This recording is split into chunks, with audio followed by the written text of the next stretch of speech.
So it may appear, it may pop up, it may not be a problem.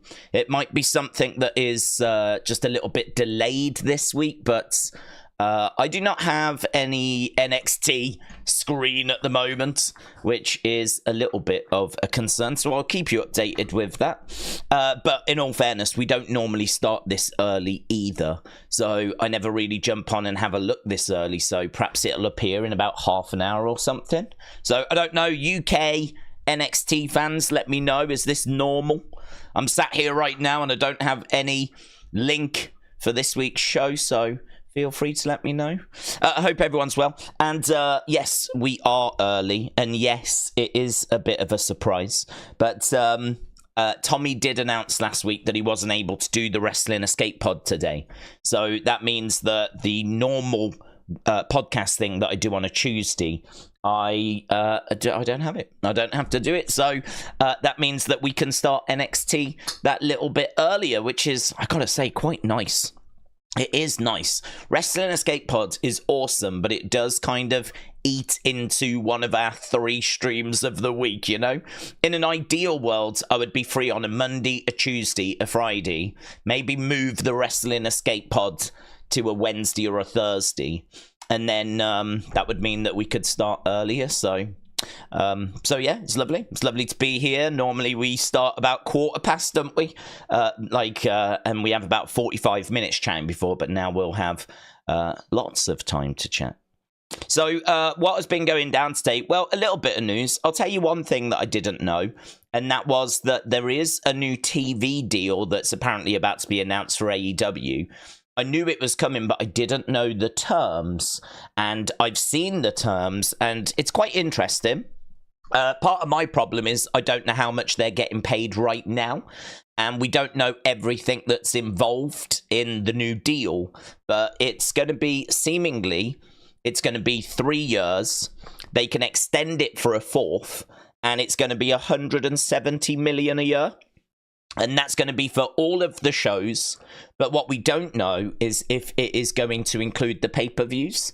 If that number includes the pay-per-views, then I'm not sure that that's a brilliant number, to be honest, if you include the pay-per-views. But if it doesn't include the pay-per-views and it's just the TV shows, then it is a good number for Dynamite, for Collision, and for Rampage. They've said 3 shows. They'll be on twice, so it seems to suggest that there'll be a repeat. So obviously you'll have Dynamite and then they'll repeat it. Collision, they'll repeat it. Rampage, they'll repeat it. Doing that for 3 years, 170 million a year, and it keeps them on TNT, TBS, and it puts them on a new channel as well called True TV, which is interesting. I don't know anything about that. I mean, I'm not sure what show would go on there. But we know that there's Shockwave that is being shopped around as well. So I think they're looking to add another show, and they're trying to get to Fox by the sounds of it. But it could end up on like FS1. So yeah, I mean, look, there's going to be lots of conversation there. There's big opportunities for AEW because WWE going to Netflix means that there's not really wrestling that's on TV that's, you know, accessible now. I'm not sure what the situation is with MLW. I think, I don't even know where TNA is anymore. But no longer are you going to flick through the channels on a Monday and find Raw once it moves to Netflix. So that's going to open up opportunity, isn't it, on TV for another wrestling company. And it seems like AEW are looking to try and capitalize on that. So that's a very interesting kind of business conversation, if that's one that people want to get into. As well as that, just a few little bits. Obviously, they've announced Saturday night's main event. That has been announced. It's going to be in Long Island. It's going to be in December. We knew that was happening. We spoke about it in Unseen. It's very exciting news, though. Very excited for it because that is, as we said, you know, a big deal. That gives us a stream in December, which I'm really excited for. So we've got that announcement.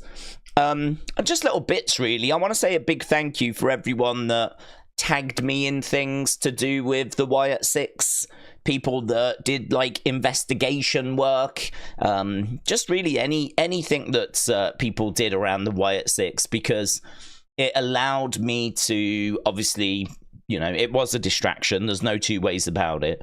But it did allow me to get a very complete, or I would say very close to complete, video out about half an hour after the show had ended. We had a 20-minute breakdown available for people to enjoy half an hour after Raw, which, if you think about it, is pretty impressive because it takes 20 minutes to record it.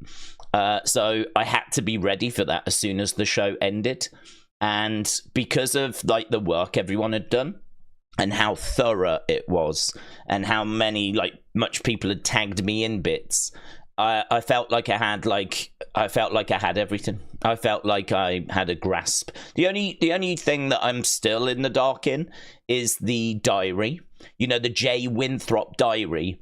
As I'm sat here now, I still don't know the connection as to how that connects to anything.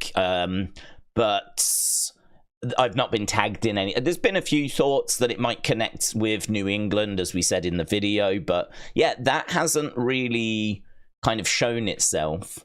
I think someone did tell me that there was a connection with UFOs and that there may be something there, so that's still an area that I need to have a little look at. But really, other than that one thing, everything's in the video from last night. I even had people telling me about Sixth Sense, and I could tell that people hadn't watched the video to the end, because at the beginning I'm like, I'm not sure what this is a quote from, but by the end of the video we do find the answer.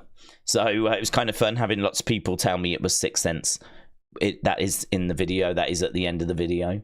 So I did put out like a little short as well, where I was able to take that 20 minutes, take it down to about 9.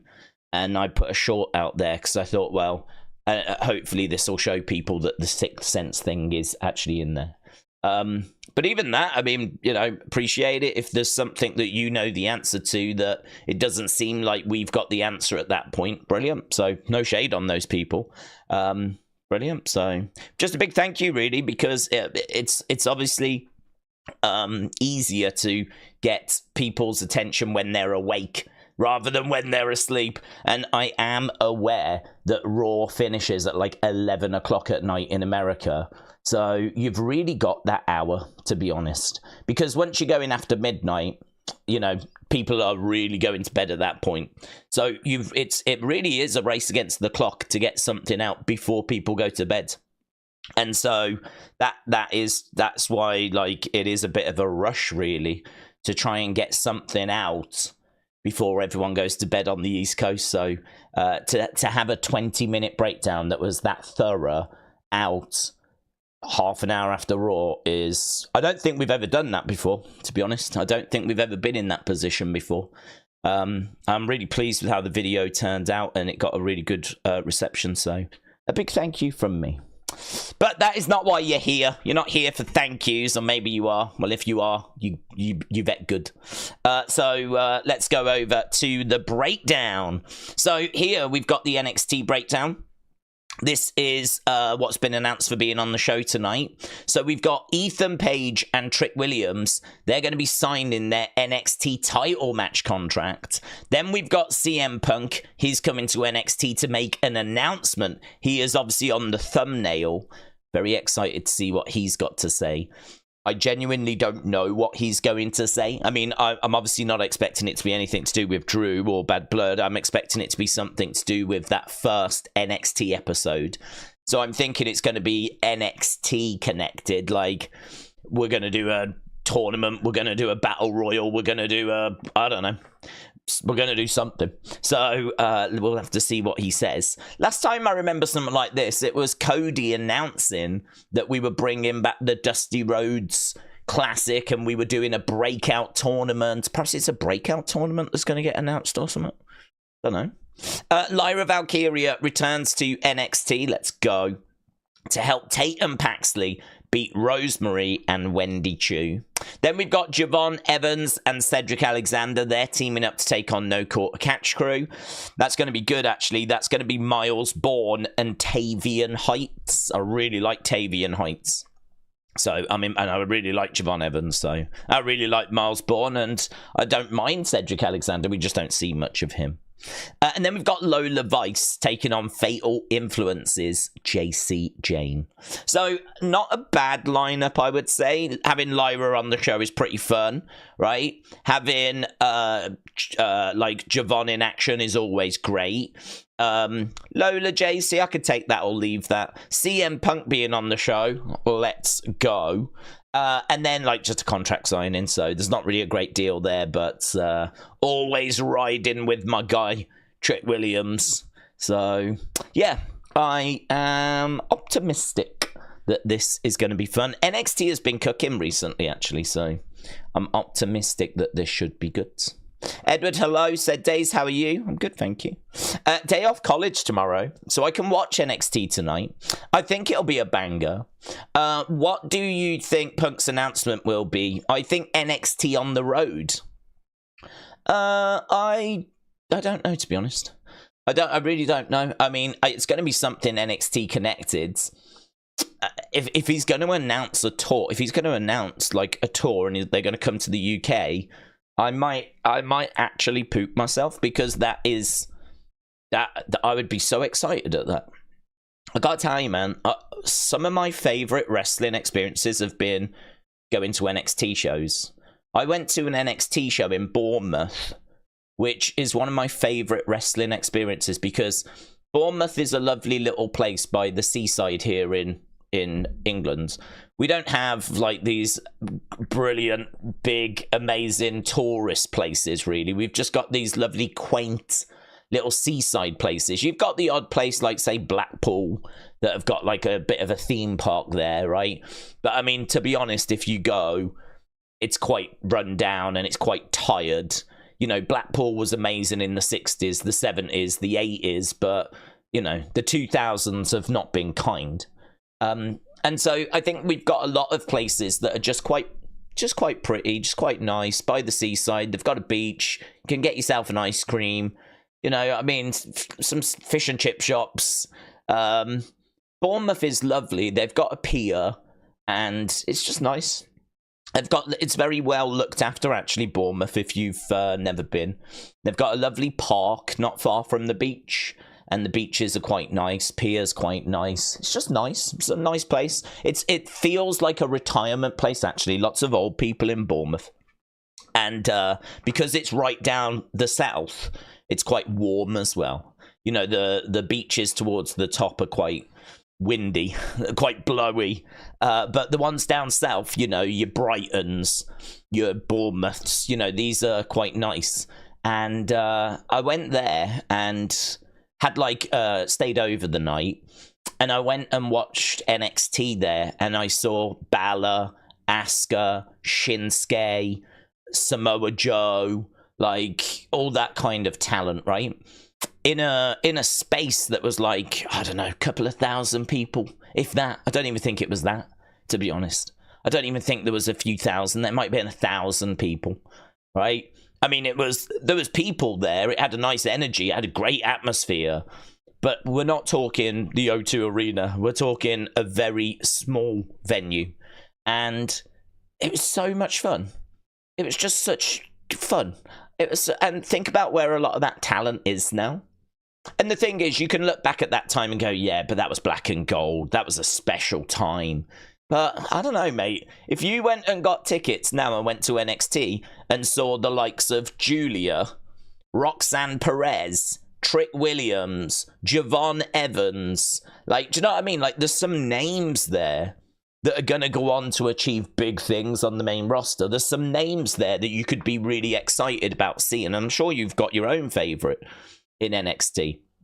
But, you know, Stephanie Vacour about to come in. Ethan Page obviously has made a splash since he arrived, winning the championship as quickly as what he has. Obafemi is going to dominate the main roster when he gets called up. Like, honestly, you would go to that show and they're not the biggest stars right now, but you just know that some of them are going to be.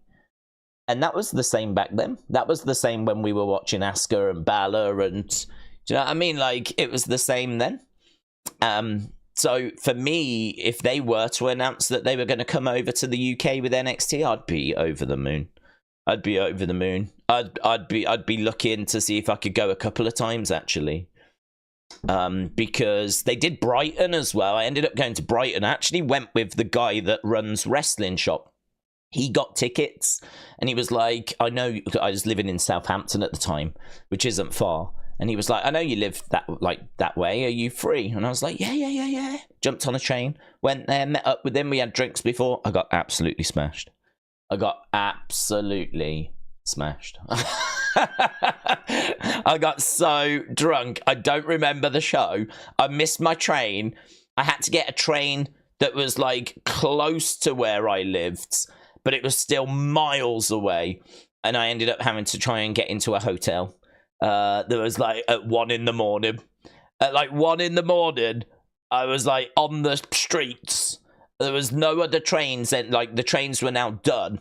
So I was literally stuck in this place unless I wanted to try and find a taxi, and God knows what that would have cost.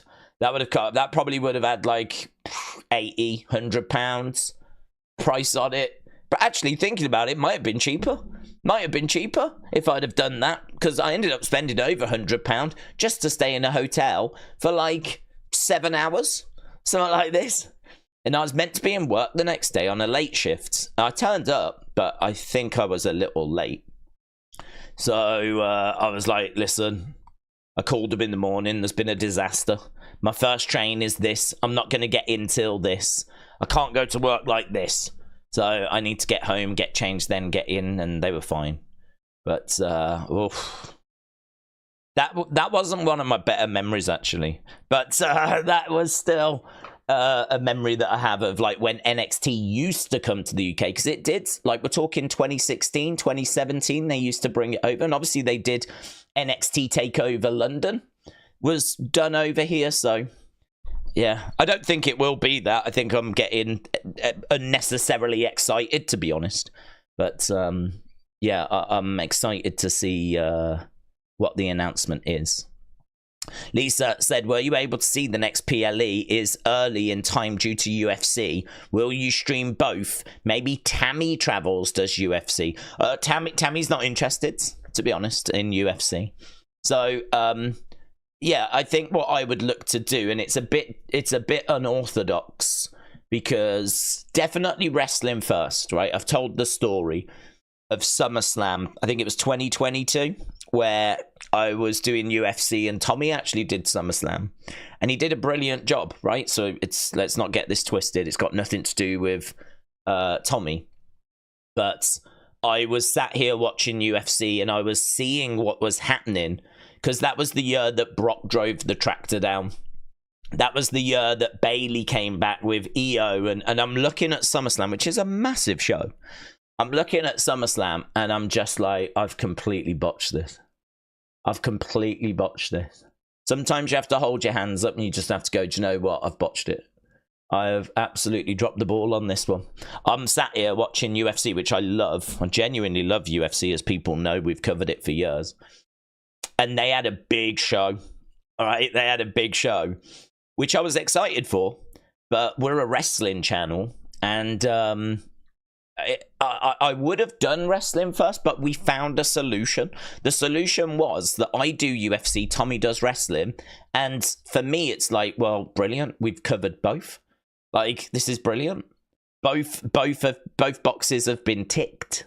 So I was over the moon with that. I thought that was a great solution. But I was just watching it, and I was just watching all the stuff that was going down on SummerSlam, and I was just like, I was like a kid with no Christmas presents looking through the window of someone that's having a great time at Christmas. I was just like staring in like that. And I was like, I ain't doing this again. From now on, it's, you know, like in America, how Donald Trump's like America first. Now I'm wrestling first. So ever since then, if there has been a collision, between two shows, it's always wrestling that's prioritized because I dropped the ball that day. So, and since then, it's been like, you know, that's been my attitude. So, yeah, Bad Bloods up against UFC. There's no question what I do Bad Bloods. But I believe that UFC, the main show, not the prelims, just the main show, I believe that does start afterwards. So, yeah, I think I would be tempted to try and get both in. The only problem is, we live in a world now where there are a lot of YouTube channels, I'm sure you're aware. And if you don't really do the full show, you're not going to get found in the search. So, like, if you want to get anywhere with UFC watch-alongs, you've got to do the full thing. Unless you're someone like Michael Bisping, who's, you know, can start whenever he wants and he'll have an audience because he's Michael Bisping, right? But if you're just like a regular Joe, you need to put the work in. You need to put the grind in. This is why I do the early prelims, the main show, because you can't just start for the main show. You wouldn't have anyone find you. So my concern is that I will do both, and I'll try and do both, but my expectations for how many people will join us for UFC is very, very low. Very low. To the point where I don't even know if it'd be worth it, actually. Because it might be better for me to do the opinion videos and do other videos instead of trying to do both. Sometimes you can try and do too much. Sometimes you can end up getting in your own way, really, you know? Sometimes less is more. That is obviously a mantra which I believe in, but I always struggle with. I always struggle with less is more, because my natural instinct is more is more. So right now I'm going to try and do both, but I don't know how successful the UFC stream will be. My expectations for that are very, very, very low. But Bad Blood priority. Kian, hello, shout out to you. Said Daze, hope you are well, having a good stream. How was your day? My day was weird, to be honest, bud, because I don't know if you saw, but I put up a lot of reaction clips because Raw was one of the most stacked Raws I can honestly remember in so long. I mean, if you actually just sit there and list all the big moments, or even just fun moments, you know, I feel like a fan being thrown was not mentioned enough. They grabbed a fan and they threw a fan, right? And it got mentioned, but it was on the same show as a QR code, right? Which obviously, was a big talking point for our community. It was on the same show as the golf cart that got flipped over backstage and, the feed got cut. It was on the same show as all the little Rhea and Jay teases and that big beatdown at the end. It was on the same show as, a pretty powerful CM Punk promo. You know, it was on the same show as, some really witty lines between Jay and Borne, your title reign's going to be short, just like your NFL career. There was so many talking points. Even the American-made promo, the vignette, was so good. It was so good. The way that they were just, really turning up the American vibe, you know? I mean, they're on some sort of Hummer, some sort of, big truck, and it's got, American made, the font is, the old, what were those guys called? You know, the biker got American Chopper, was it, or something like that? It was the same sort of font as those guys, and, yeah, what did they used to make? Bikes, didn't they? Remember that show? I can't remember what it was called, American Chopper or something. Do you know, fun fact, they actually helped design one of the championship belts. The old championship belt, the one that looks like the one we've got now, but it's got champion at the bottom. The Rock unveiled it. Do you remember it had the word champion at the bottom for a little bit? And then they ended up losing that and it was just the logo. I believe that it was American Chopper that either made it or designed it. They definitely played a hand in it. So, but yeah, they're, the American-made logo kind of reminded me of that as it, flashed on screen. They're standing there with, showing off the guns. They've got American flag. Even that I thought was so much fun. So much fun. So, yeah, I thought there was loads of talking points. So that meant there was loads of reactions, which meant that I didn't get to bed till I reckon it was about 2 p.m, maybe about 2 p.m. And then I was up at 8 p.m, so I had 6 hours sleep. Had something to eat, and then I've just been catching up with like all my notifications and everything. So I had something to eat, caught up with notifications, and pretty much here we are. So, I mean, my day is really strange, to be honest. So I find that, you know, I tend to start streams pretty close to the start of my day. And I spend quite a long time after the streams with like opinion videos and unseen videos and reaction videos, all that sort of stuff. That all happens after. So yeah, it's quite early, to be honest, Kian. Quite early. I enjoyed the Unseen today. I thought Raw was a great show. And what were your thoughts on Saturday night's main event trailer? Loved it.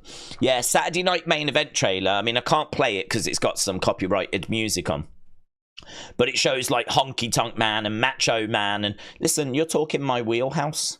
Anything that's going to show footage from 85 to 93, you're in my wheelhouse. You're in my domain. You're in my world. 85 to 93, I'm giddy for that period. That's, you know, if I was to collect figures of any period, it'd be that period. If I was to collect shows of any period, it'd be that period. If I was to relive any period, it would be that 8-year period. Technically, I think 93 is sort of seen a bit more as like the start of New Generation, but I see it as the dying embers of the golden era, if you will. But technically, I think a lot of people say golden era dies 92, which is fine. But I love 93 because Raw starts. And there's still, like, Hogan is still around. And he's still champ in 93. So it's sort of hard to ignore 93. Because 93 is Hogan's last year. So in WWF. So I sort of bolt it on. But I love Golden Era. WrestleMania. You could go 84, actually, when Hogan wins the title against the Iron Sheik. And we, like, you know, really start building the company, getting ready for WrestleMania. So you could go 84 to 93. You could go for that. So yeah, listen, Saturday night's main event, the intro feels very from that period, and I am thrilled. So I don't know how that will show itself in the show. I mean, obviously people want Jacy the Body to be the commentator or color commentator. I absolutely want that as well. I hope the matches are going to be fun. I hope the matches are going to be like matches that we really want to see. I really would do a dream match. I would do a dream match. I think it's a show that deserves a dream match. Even if you don't have a build, even if it's a bit thrown together, let's do a dream match. Let's do CM Punk versus... Who do you want? Who do you want? Chuck him in there. CM Punk versus whoever. Randy Orton. Finn Balor, Kevin Owens. Oof, maybe not Kevin Owens. There's a lot to unpack there. They don't like each other. So, you know, I think like just a big dream match and say, this is for bragging rights.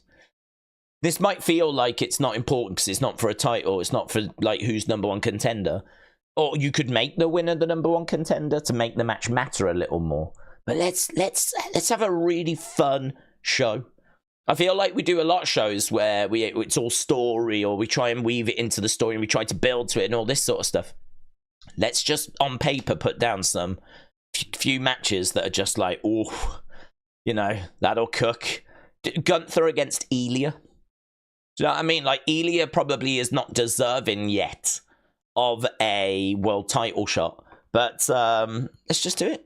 Let's just do Gunther versus Ilya. You know, we know that match is going to bang. We know it's going to be a lot of fun. We've seen it down in developmental, and it was a lot of fun. So let's do it. Let's do Gunther Ilya. Let's do CM Punk versus Randy Orton. Like, it's one of those where, because it's a bit of a one-off show, it's a bit of an exception. Just, I hope we have some fun with it, you know? I'm not really looking for it to be Liv versus Rhea, you know? I feel like every show is like that. I feel like that wouldn't really make this stand out. Let's do something different. Let's do like let's have some legends on the show. Let's have them backstage. Let's have some, I don't know, some celebrity moment as well. Let's have like, you remember when we did like The Price is Right on Raw with Bob Barker? Let's do some fun like that backstage, or a fun little segment during the show. I really would try and make it feel different to anything else you've seen. I'd make it feel fun, lean on the nostalgia, lean on the kind of dream matches. Because when you think of Saturday night's main event, I think of Macho Man and Honky Tonk and Hogan and Andre the Giant, and I think of those legends, and I think of these larger than life personalities. So I don't know about you, but I ain't interested in flipping Alpha Academy taking on American Maids or something like this, you know? I'm not really interested in like a match that I think I would just normally see on Raw. I want some big, juicy dream match. Bonkers. Let's go. That's what I'm looking for. So I'm very excited for it. No idea what the match is going to be for it. We're still a long way off, but yeah, man, let's go. So, Kian, shout out to you. Alex said, do we think Alexa will join Wyatt 6? Her first letter is in the URL. For me personally, I do. I'm leaning that way for that reason. It's a weird reason to sit here and say, yeah, I think she's going to join because her letter was in a URL. I mean, it is strange, isn't it? But Tom Colicue said that when she returns, she's going to portray a character that was made for her by Bray. But the expectation was she would be back around SummerSlam. I think we have to admit that we're a good distance past SummerSlam now. So I am questioning what's happening. I am questioning where is she, what's going on. This is all a bit strange that she's still not in. I understand the creative has got to be right, and maybe they've been waiting for the American Maid story to finish, because they've been waiting for that to finish, and so that they can start, you know, with the next phase, which is going to be the Alexa phase, maybe. So, I for me personally, there's not a reason as to why I don't think she's going to. I think she will. I don't know if she comes straight in, but at some point, I expect her to join up with White Six. I think that has to be inevitable. The Borne thing that everyone's talking about, I think I made it quite clear in the video. For me, I think they're offering him assistance. I think they're saying to him, look, if you need us, brother, we're here. And I think that's really it. I don't think they're looking to make him a permanent member. I mean, he doesn't need it, to be honest. If you look at Rowan, he wasn't in the company. If you look at Dexter, he couldn't get on TV. If you look at Nikki, she was just wandering around aimlessly, literally. And Joe Gacy was a bit lost down in NXT because Schism had broken up. So if you kind of go through, and Bo wasn't in WWE, it took Bray to get Bo back. If Bray wasn't Bo's brother, I don't know that Bo would ever have returned. So, you know, it took Bray to get Bo back. And then, of course, Bray passes away. And so, you know, Bo now has got the responsibility of kind of putting this group together. I don't see an argument as to why Borne needs to rejoin, other than he has that connection to the past. But this group isn't really about that. This isn't a group that's like trying to be a nostalgia act. This isn't a group that's trying to rehash what Bray did, if you will. This is a group that is trying to create opportunity for those that needs it. And I just look at Borne and I'm like, I don't think he needs it. I don't think he needs it. I don't know that Alexa needs it, to be honest. She's not someone that was like lost. I mean, it's so hard to comment because we haven't seen her since early 2023. Last time we saw her, she was in a championship match against Bianca Belair at Royal Rumble. I mean, she was not struggling. So I sort of feel like Alexa is someone that can join, but she might also sort of not be with the group all the time. She might come back and sort of go off and do her own thing. she might also be someone that the group are like, listen, if you need us, we're here. But she sort of goes off and does what she needs to do. And of course, listen, if ever we need the Avengers to assemble, if ever we need this group to pull together, we can get Borne, we can get Alexa, and we can take down anyone. If we need to go up against Bloodline or something, and we need an extra male member, pick up the bat phone and we can get Braun Strowman. If we need another female member, or Nikki wants to run at the tag titles, pick up the bat phone, we can get Alexa. I don't mind that. I don't mind that. I actually think that's better. Because if all of them are together all the time, then it doesn't give you that flexibility. Because I like the idea that it's like, oh my God, they're going to get Braun. And the excitement of Braun being brought back in, that's cool. If he's there all the time, you wouldn't have that.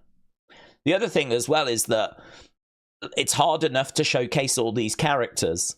Like, how can they all get promo time? How can they all get match time when there's so many of them? You know, like, they're not getting a chance to do much in the way of promos.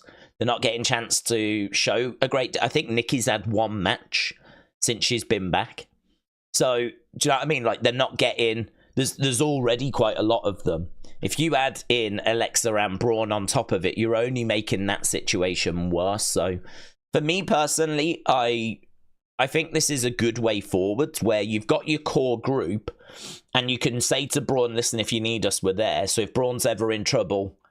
Listen, if you mess up Braun, if you attack Braun, a load of people attack Braun, straight away everyone's going to go, oh, you messed up, man. You messed up.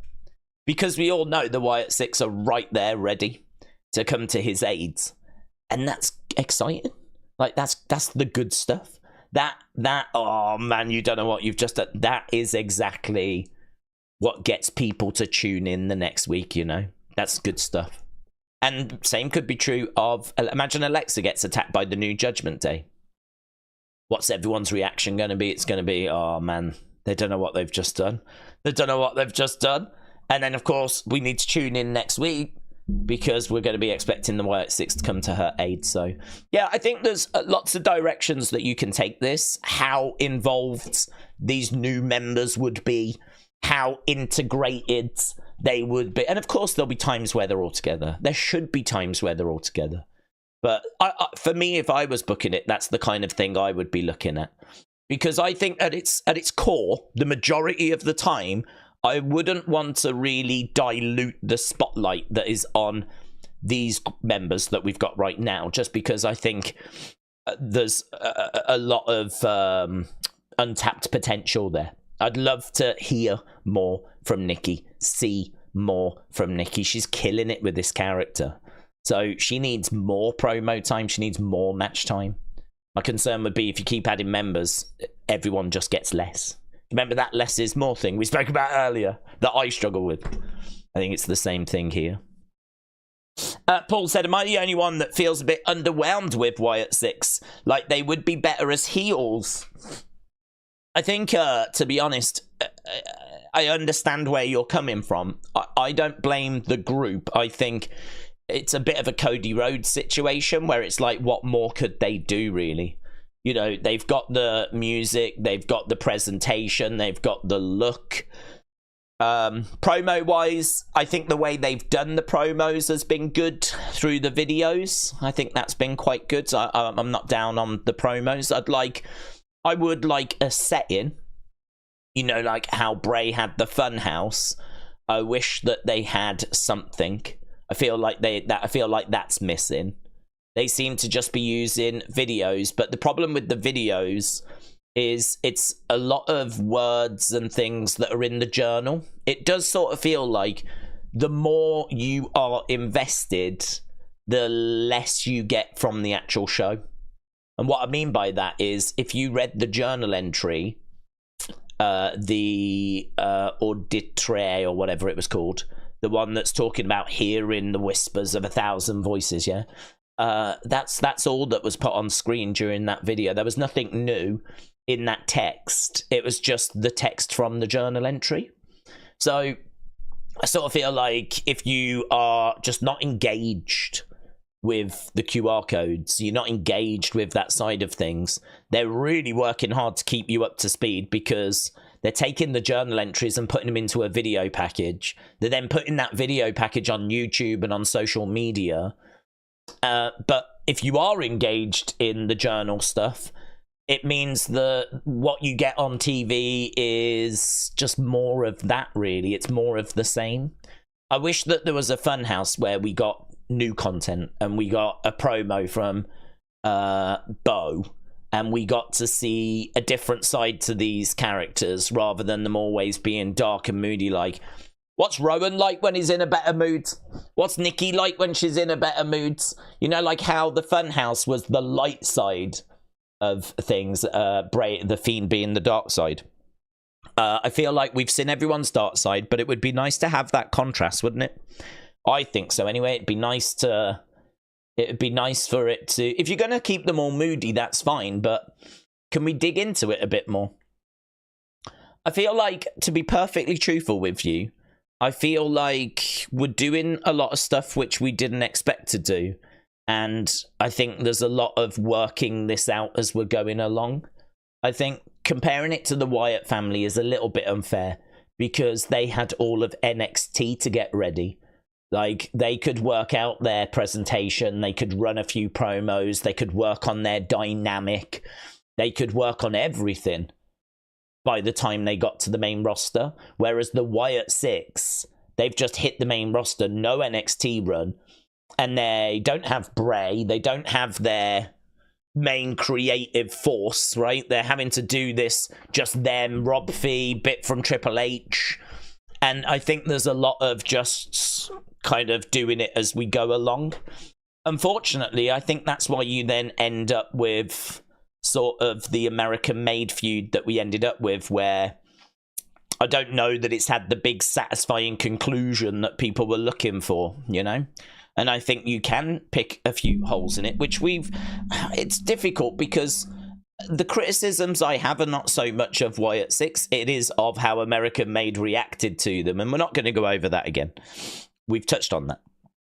But I think for me, it's those reasons that this is maybe not hitting with the full force that it could. But what I would say is, as time goes by, I think they're learning. I think they're hopefully they're seeing the same things we're seeing, you know? Hopefully they're having the same conversations that we're having, which are constructive. And hopefully that means that when we're ready for this next feuds, we can just tighten a few things and it'll be a little bit more impactful. This was impactful, but I just think it didn't quite stick the landing sometimes, you know? But again, how much of that is the Wyatt Six fault? I personally don't think it is. I think that I think there's a cocktail of reasons why it has been good, but not all time.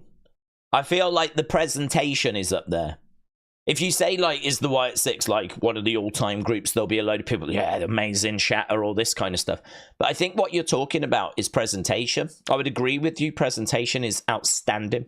Masks, music, the Fireflies when they come out, Nikki's presentation. I agree, all of that. Top tier, top draw. But it's the booking in it. It's the way that American Made reacts. It's the fact they're still running around gloating after they've just had, like, you know, countless weeks of being engaged in a feud with Wyatt Six and they've come out of it not giving a flip. Like, that's the stuff that you go, oh, goddamn. Like, that's annoying. That's annoying. And, like, the fact that we don't have, like, a vehicle for promos, I think that's a bit of a shame that we haven't established that. We haven't established, like, I mean, it seems to be videos, but to be honest, the latest video we had, it didn't have a promo in it. It just had words on screen and then it had a QR code at the end. So there wasn't a promo in the latest video. And I'd like to hear from them more, to be honest. I'd like to hear from them more. I feel like the way they're communicating really is through writing, isn't it? And the journal and stuff like that. So that's okay, but I don't think it can beat a promo. I don't think it could beat actually hearing from Bo, you know? I think you can you can see the pain on his face when he's talking about the loss, and you can see the excitement on his face when he's like all of that expression is missing when it's like written down. So yeah, there's a couple of tweaks I would make, but I think that you've got to give them a big thumbs up for what they've done, to be honest, considering the restrictions they're under, you know, considering they didn't have that NXT run. I think you've got to give them. I think you've got to give them certainly a passing grade so far. I think they've done with everything that's all the moving parts. Think of all the moving parts. Think of everything that could go wrong. I think it's fair to say that you can find a few faults, but by and large, well done. That would be my reaction. Well done. You've done excellent. Considering all the moving parts and all the stuff that could go wrong, I think that, you know, you should give yourselves a pat on the back, because I think that has been a lot of fun and a lot of people have had a lot of enjoyment out of it. So that's how I would look at it. But Lisa said, how stacked do we think that Saturday night main event would be? Will it be like a PLE? I think Hogan could open the show. That's how I feel about that. Listen, I would love for Hogan to open the show if Hogan did not constantly keep putting his flipping foot in it, right? Because Hogan is someone that should open the show. Hogan is someone that absolutely should be involved. He absolutely should open the show, but I can't separate him from comments that he's made recently, you know. I don't care about him supporting Republican. Like, if he wants to support Republican, that's up to him, right? If he wants to support Democrat, that's up to him, right? I don't give a flip what political party you support. That does not in any way change my opinion of you. Like, if he'd have gone and been at a Democrat party, it would not have changed my opinion of him. If he had been a Republican like he was, it did not change my opinion of him. So I don't care about that. But I'm sure that does bother people, because it is. I mean, you've seen how like Jim Cornette reacts, right? When it comes to like, if you come out as Republican, he goes off on you on his podcast for about half an hour. Yeah, I'm not bothered about that. But I can't look past like some of the comments that he keeps making, and I just don't. He should be, but I just don't think he will.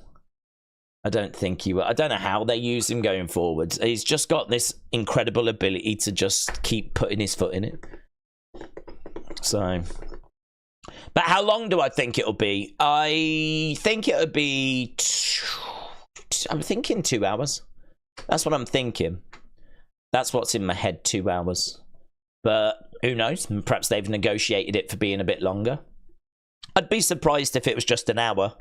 But I'd be thinking a couple of hours. So I reckon you're probably looking at 5 matches, something like that.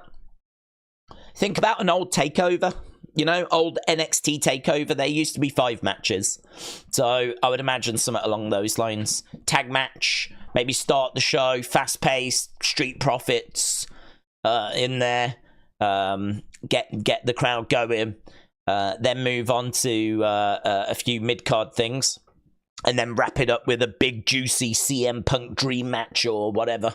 You know, big, juicy match like Roman Reigns versus CM Punk.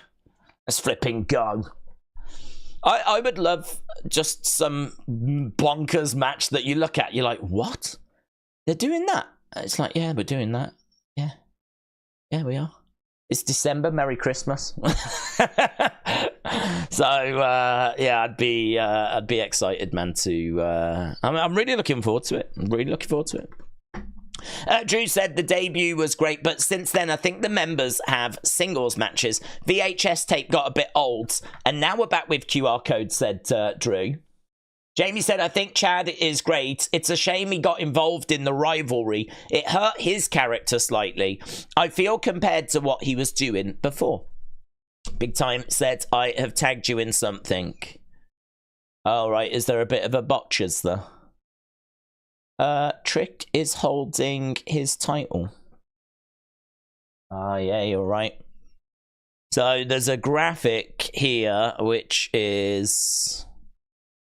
so you can see that there's like a black hand that's holding the title there. It's pretty good, isn't it? Perhaps that is Trick reaching over. I mean, they should make fun of that, shouldn't they? Perhaps it is Trick reaching over going, I'll take this back, thank you. Yeah.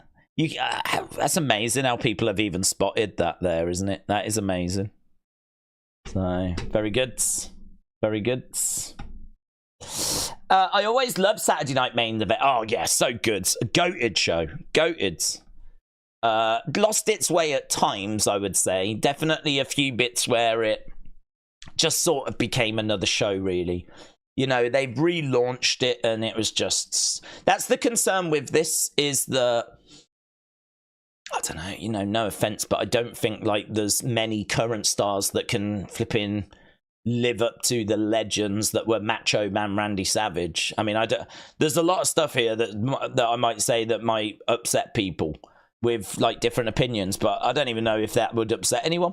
Like, because Macho Man Randy Savage is, like, one of the all-time greats. Ultimate Warrior might have been an absolute doofus outside of the ring, but the excitement that he generated, I mean, was just... Look at the pops when he comes out. Look at the reaction when he comes out. Place goes absolutely bananas when the Warrior's out there. So I don't feel like there's... Who have we got that can kind of bring that excitement? Who have we got that can bring that colour? I think you've got to look at someone like Jey Uso. I think Jey Uso is someone which right now, he might not have the size. He might not be the biggest of guys, but when he comes out and he's yeeting and we're doing the hand thing, the whole crowd are joining in with him. Saturday night's main event, for me, is a platform for Bray Wyatt. Yeah? Someone that just the crowd respond, or the whole crowd respond to. LA Knight. Whole crowd react to LA Knight. It's a platform for Joe Hendry. I'm not a fan, but I'm not a hater, but I don't... it's documented. I feel like the train left me behind, right? But I'm talking about those superstars that can get the crowd going and big reactions, yeah? That, for me, that's what Saturday night's main event is. It's big, it's exciting, it's colourful, it's Jey Uso, it's Joe Hendry, it's LA Knight, it's Seth Rollins. Anything that's big and the crowd are all into it. Bray Wyatt, if he was still with us, should be on that show. Because everyone reacted when Bray came out. The Fireflies would be up. Everyone you've seen reacting to Joe Hendry in NXT. I don't know how the main roster would react to him, to be honest. I don't know what the main roster crowd would do, but that kind of stuff catches on real quick, doesn't it? Look at LA Knight and how, like, quick he caught on. People love anything where they can sing or dance or wave their arms around. So, but yeah, those are the kind of stars that I'd want to see. Anything that really is big, colourful, exciting, gets the whole crowd going. That's what Saturday night's main event is to me. Not like flipping Natalia. no shade on Natalia, but do you know what I mean? We better not put Pure Fusion Collective on that flipping show. Yeah, I ain't looking for that. I ain't looking for Pure Fusion Collective. I'm looking for big Sting. Let's get Sting back. That's what we need. We need Sting. He needs to come back. Yeah, man. I'm super excited for it. The Yeet Clown said Lord Sheograth. Yes. But he does get the crowd going. Like, the whole hand thing. I do like his new collection. But, you know, it's so hard to sort of compare modern stars to old stars. Because back then, they were all on steroids, weren't they? They all looked like flipping tanks. Whereas now, you know, there's so many smaller people that are in wrestling, which is not a problem, but visually, you know, you would like your big, colourful giants. Really, we don't really have that many big, colourful. Where's the Warrior? Where's the modern day Ultimate Warrior? Where's the modern day flipping British Bulldog? British Bulldog used to come out with a bulldog, and used to have, like, you know, the flag. I suppose Zelina is the Zelina's the closest we've got. She comes out with the Puerto Rican flag. Davy Boy used to come out with the British flag at times. Zelina is the current British Bulldog. So yeah, golden era. It was very special.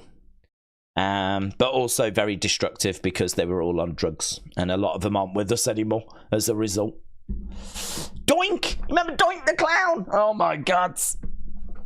Lisa said, what year would you say is the least memorable? I say 2012 due to not remembering a lot of the fights that happened.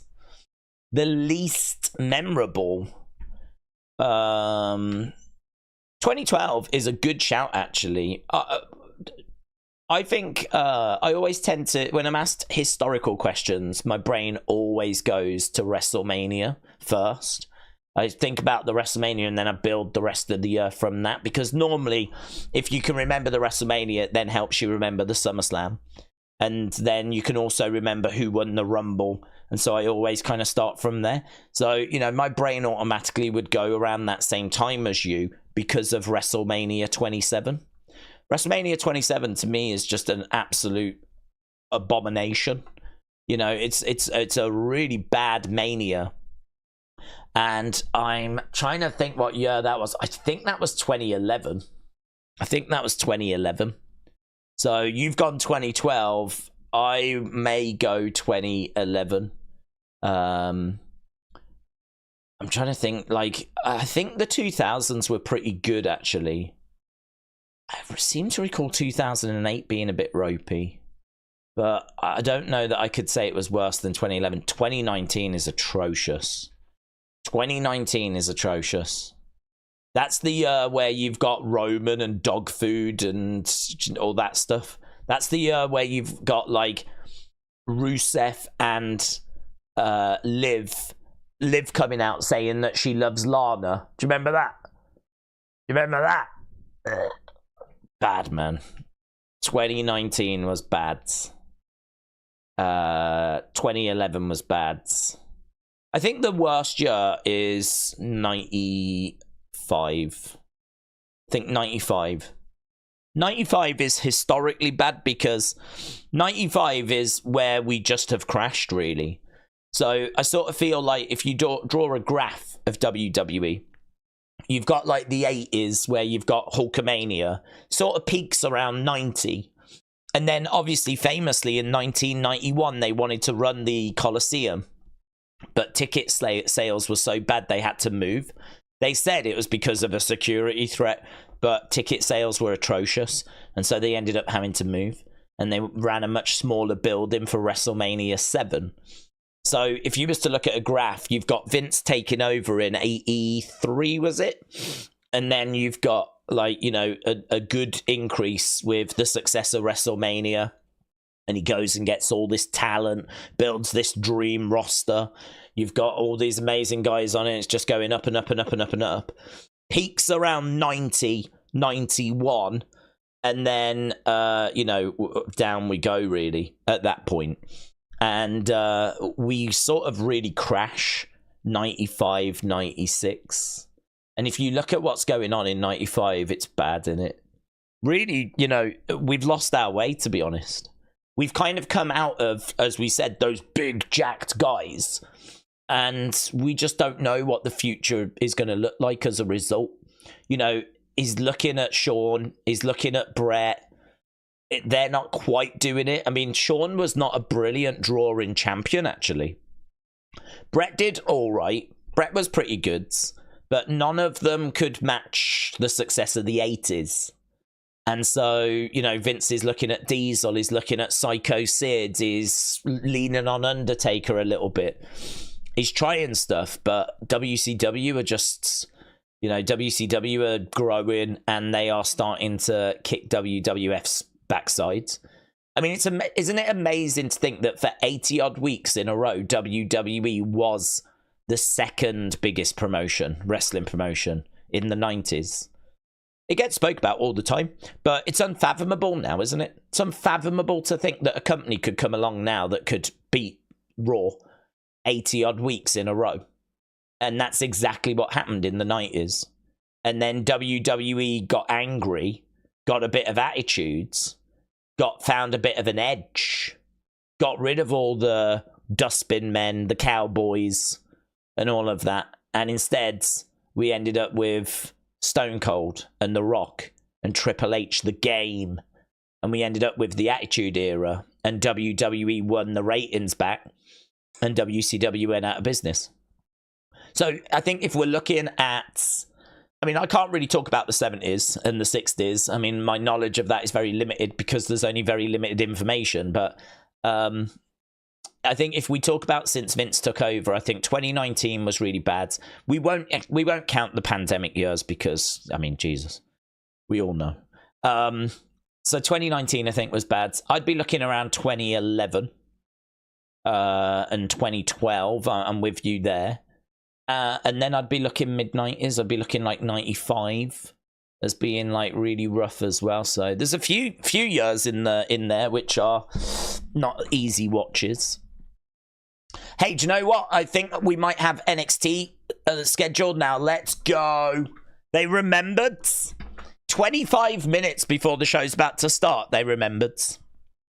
James said Daze is being polite. 95 was effing shiz awful. It really was. Trini said the dog food segment took me back to Trish barking. It was too lowbrow and it just ruined 2019 for me.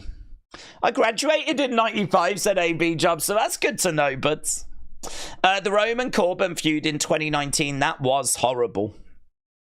It's funny, isn't it? Because when you're talking about wrestling years, it's very difficult. And this is why I said I always start with WrestleMania and I sort of work from there, because it's very hard to remember specific feuds and what years they happen in. I feel like you have to anchor it to a pay-per-view, really.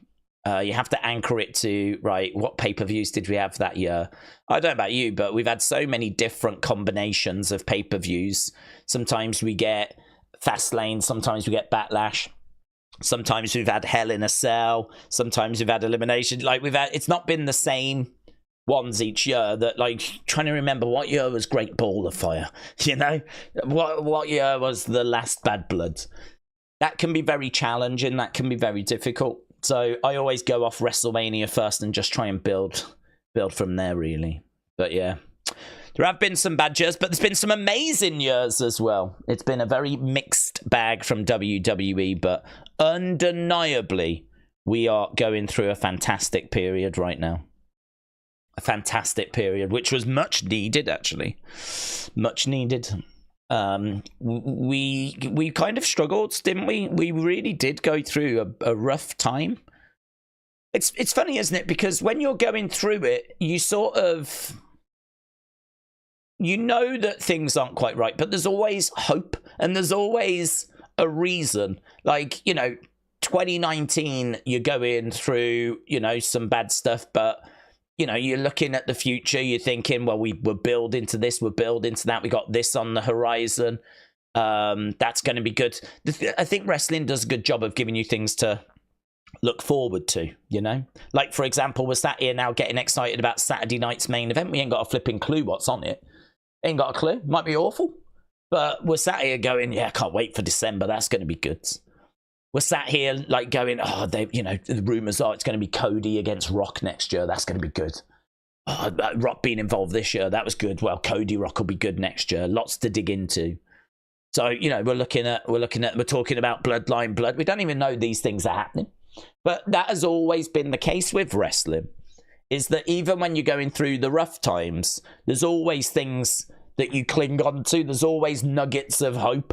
Like, yeah, rumors are we're building to this. That'll be good. That'll be good. You might get to it. It might be awful. It might be rubbish. But you go, yeah, that would be good.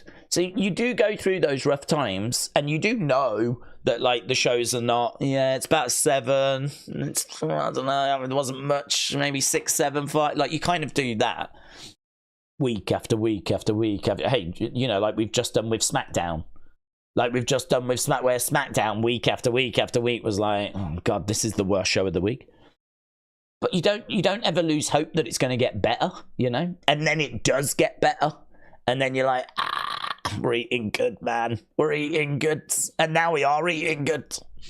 I just hope that this period lasts, because if you look at eras, they're not that long. If you look at the Attitude Era, it was 4 years. If you look at Ruthless Aggression, it was probably about the same, 5 years, 6 years, something like that. 4 years. I was talking about the Golden Era. I mean, that runs from technically 85 to 92. It's about 7 years, but really 92 is not a great year financially or even booking wise. So, even that you're looking about 6 years. You can bolt other years on, but yeah, so this era started, I would say, like when Triple H took over in 2022. We're probably 2 years into it. I reckon we've got at least another 3 good years.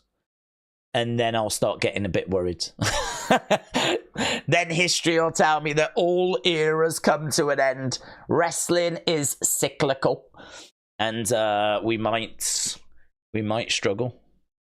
Then we might start to have a wobble. Which would be understandable. I mean, anyone that books has got, like, any one of us could book and have great ideas. But at what point are you going to run out of those ideas? At what point are you going to have done everything that you thought to do?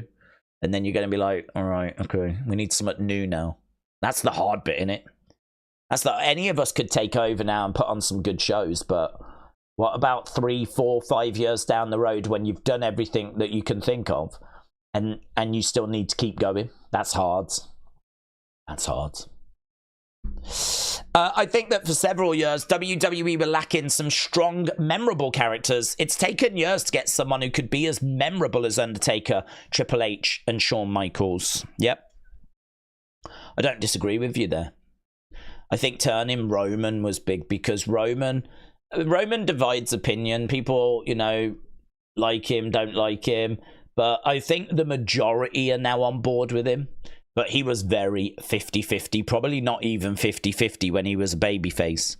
But I think Roman can stand alongside those names that you've just mentioned. I mean, just from what is achieved and the amount of TV time he's had. And look at the ratings. Look at the rate. Look at the pop in the ratings. Look at the social media views whenever he's involved. Like, for me, Roman comfortably lives alongside Triple H and alongside John Cena and Brett and Shawn. The thing is, can we find more, I don't know that Gunther is that level, but we're building him, We're putting the work in. We're building him. I think some of the women, like Rhea Ripley, has got potential. I think, actually, if you flip the script and you talk about the women and you talk about some of the all-time women and then you flip the script and you talk about how these women compare to women, I think it's very good. If you talk about Trish, Lita, and you talk about, I don't know, Wendy Richter or the women of the past, yeah? Michelle McCool, AJ Lee.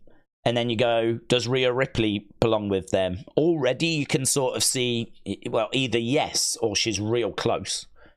Does Bianca Belair belong with them? Either yes or she's close. Probably needs a little bit more. I think she's just a little off the boil at the moment with Jade. But it ain't going to take much for her to get back up there.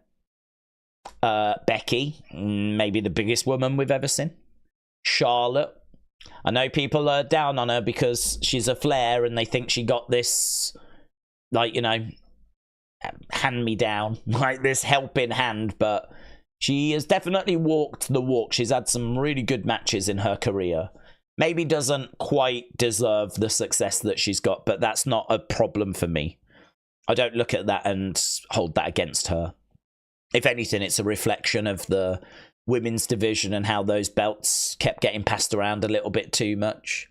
You can only be a 14, 15-time champion if you lose it 13, 14 times. So that's more a reflection of the fact that we kept flip-flopping the flipping belts around in the women's division. Otherwise, she wouldn't have as many title reigns, would she? So, you know, I wouldn't put her in there necessarily just on the fact she's achieved so many world titles, but, you know, she's main evented WrestleMania. She's had some of the best women's matches. Her and Rhea at 39 was incredible. Her and Ronda at Survivor Series, where they were just wailing each other with kendo sticks. I really enjoyed that. In fact, her and Ronda again, I want to say it was at like a WrestleMania Backlash. I remember that being really good. That was also a kind of last woman standing type match. That was really good. The women definitely hang up there. And with the men, I would say you've got a couple of names you could chuck out in there. But that can be up there with a Shawn, a Brett, a Hogan, a Undertaker. But, well, maybe not Undertaker. I don't know. That's hard, isn't it? Undertaker's Undertaker. But I don't know. That's an interesting one. Is Roman up there with Undertaker? That's interesting, isn't it? Oh, I think it's interesting. I mean, I love Undertaker more than I love Roman, but Roman's he's in that top tier. If we were to do a tier list, Roman for me would be no doubt top level. There's no level above Roman.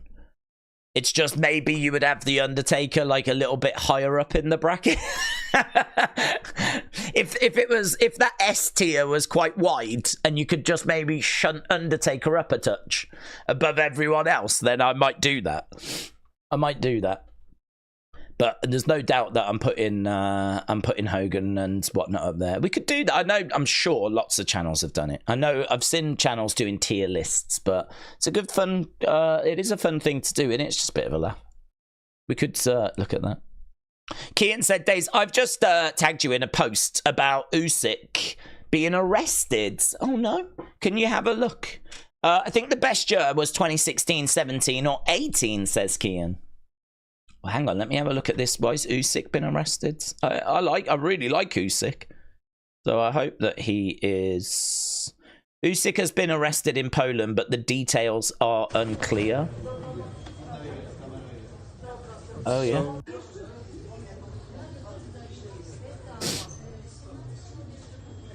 So there's just footage of him, well, as it says, being arrested. That's him, apparently. So, yeah. World boxing champion Usyk in Poland, Krakow, Poland. I've never been there. I've been to Wrocław. I've been to Gdansk, but I've never been to Krakow. But he is. Hopefully, it's just the. I don't know. Hopefully, it's just a case that he is on a visa that's expired or something like this. I mean, he seems like a stand-up guy. There's a lot of people in the UK that really like him. I really like him. It's funny because he's beaten all the British fighters. He's beaten Joshua. He's beaten Usyk. He's beaten Daniel Dubois. He's beaten Chisora. Like, we're running out of people to put up against him. He just keeps beating them. You'd think he'd be like public enemy number one, but the British people are just like, nah, he's too good. Like, we just respect how great he is as a boxer. He's just amazing. It's been a real pleasure watching him, actually. So I'd hate to find out that, I don't know. What could he have done? I don't know. I'd hate to find out anything bad. Smuggled fireworks in his anus. I'd hate to find that out. Wrestle with Andy said, Daze, the majority of this new era revolves around Roman and the bloodline. Cody's story, Drew, Orton, Owens. His Mount Rushmore for me with Hogan, Austin, and Cena. So that's it. That's your four. No Taker. No Undertaker. Undertaker not on your Mount Rushmore. Probably right. I don't know, to be honest. I mean, you are talking about the you're talking faces, aren't you? Like, you know, the face of the company. The face in the 80s, Hogan. Face in the Attitude Era, Stone Cold. Face in the 2000s, 2010s, Cena. Face of today, Roman. People will say, where's Undertaker? Because he was never quite the face, because he was always... I feel sorry for Undertaker in that regard, because I think he could have been, easily, but he was a special attraction. They didn't need him to be the face, because what he did was people bought tickets to see him, and then you could then put someone else as the face. If you had Undertaker as the face, you know, there's people that bought tickets to see. He sold a lot of tickets, but you can't. It's hard to quantify how many tickets he sold. It's hard to quantify the impact he had, because he was normally on the same card as Austin or Hogan or Cena, or do you know what I mean? And he was doing his own thing, and he was like the side attraction. Makes him sound like he wasn't that big of a deal, but I don't know, man. Longevity started in 1990, wrapped it up in 2020. I know those last 5 years were part-time, but the other 20 odd years were full-time. Could make a real argument for Undertaker. I don't disagree with you, though, because who would you take off? It's if you take Hogan off, if Hogan hadn't worked, then who knows where we would be. So, and Austin's the biggest thing we've ever had. They call John Cena the GOAT, and Roman, you know, Cena says Roman's the GOAT. It's very difficult, isn't it? It's very difficult. No, and do you know, when you talk to Hogan, first name he puts on is Andre the Giant. That's the first name he puts on. He says Andre's got to be on there. And then you think about it, you go, yeah, he probably has, actually. Lisa said, I'm guessing it was gimmicks that made Vince in 95, like Dean Douglas and the Goon, that made the era struggle. Yes. You're absolutely right. It was a lot of those kind of job gimmicks, you know, you Duke the Dumpster Drozes, and like flipping Friar Ferguson and whatnot that was kicking around, you know. There was some good stuff in that year. I mean, not much, but you can find the odd, you know, there was still great talent there. You know, you've still got like some great wrestlers around in 95, but I would really sum up 95, like I said before, we were lost. I really think we were lost. I really think we just didn't know where we were going. We didn't know what the future was going to look like. We didn't know. We just had some massive with Hulkamania. And even though 95 is a few years removed, we are lost. I think through 94, we had got lost. And by 95, we were lost. And I don't think we really start to find direction until 96. And in 96, that is where we start to find the path. And, you know, really you could point to Stone Cold's. You could point to...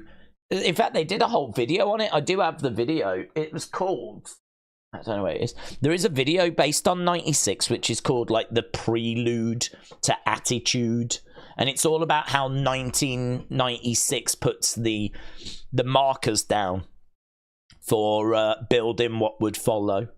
And obviously what would follow would be the Attitude Era. So, yeah, lots of interesting stuff to go back on the network and dig into if you've never done that. Frankie said, is it true you are a Daze dongler? I'm not, unfortunately. I would love to dongle some Dazes, but I'm the only Daze that I know, and I can tell you now officially I've never dongled myself.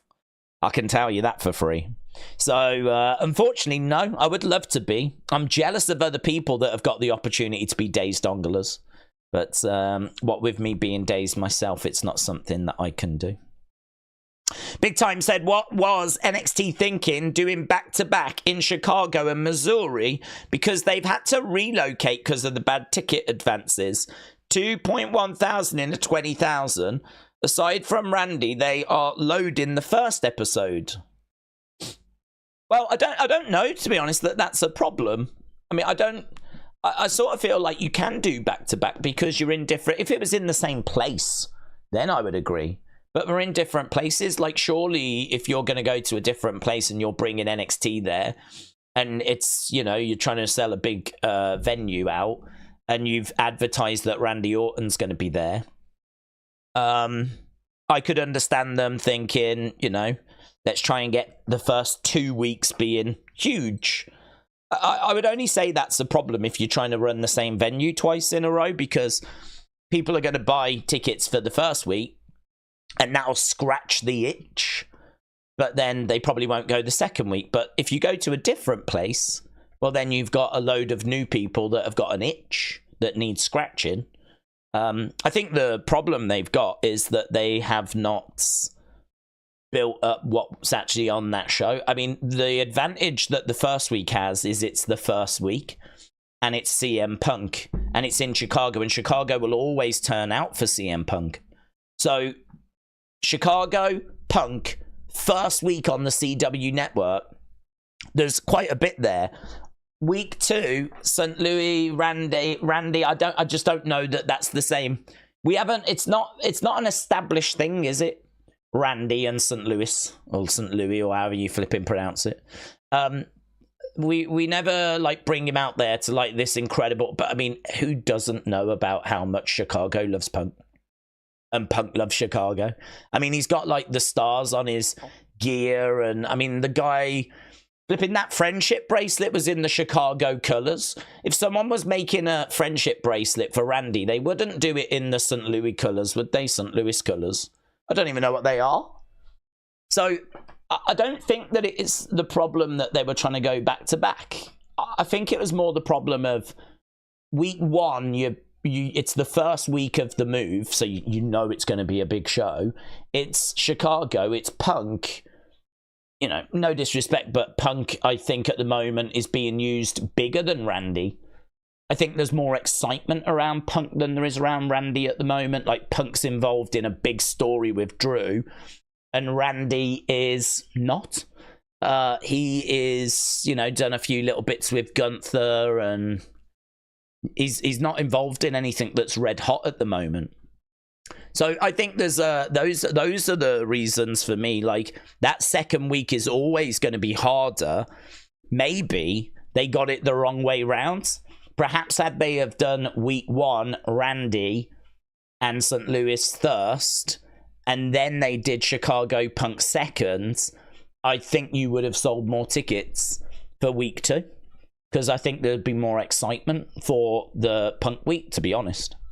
So I actually think that they're fine to do what they've done. I think they just got it the wrong way around.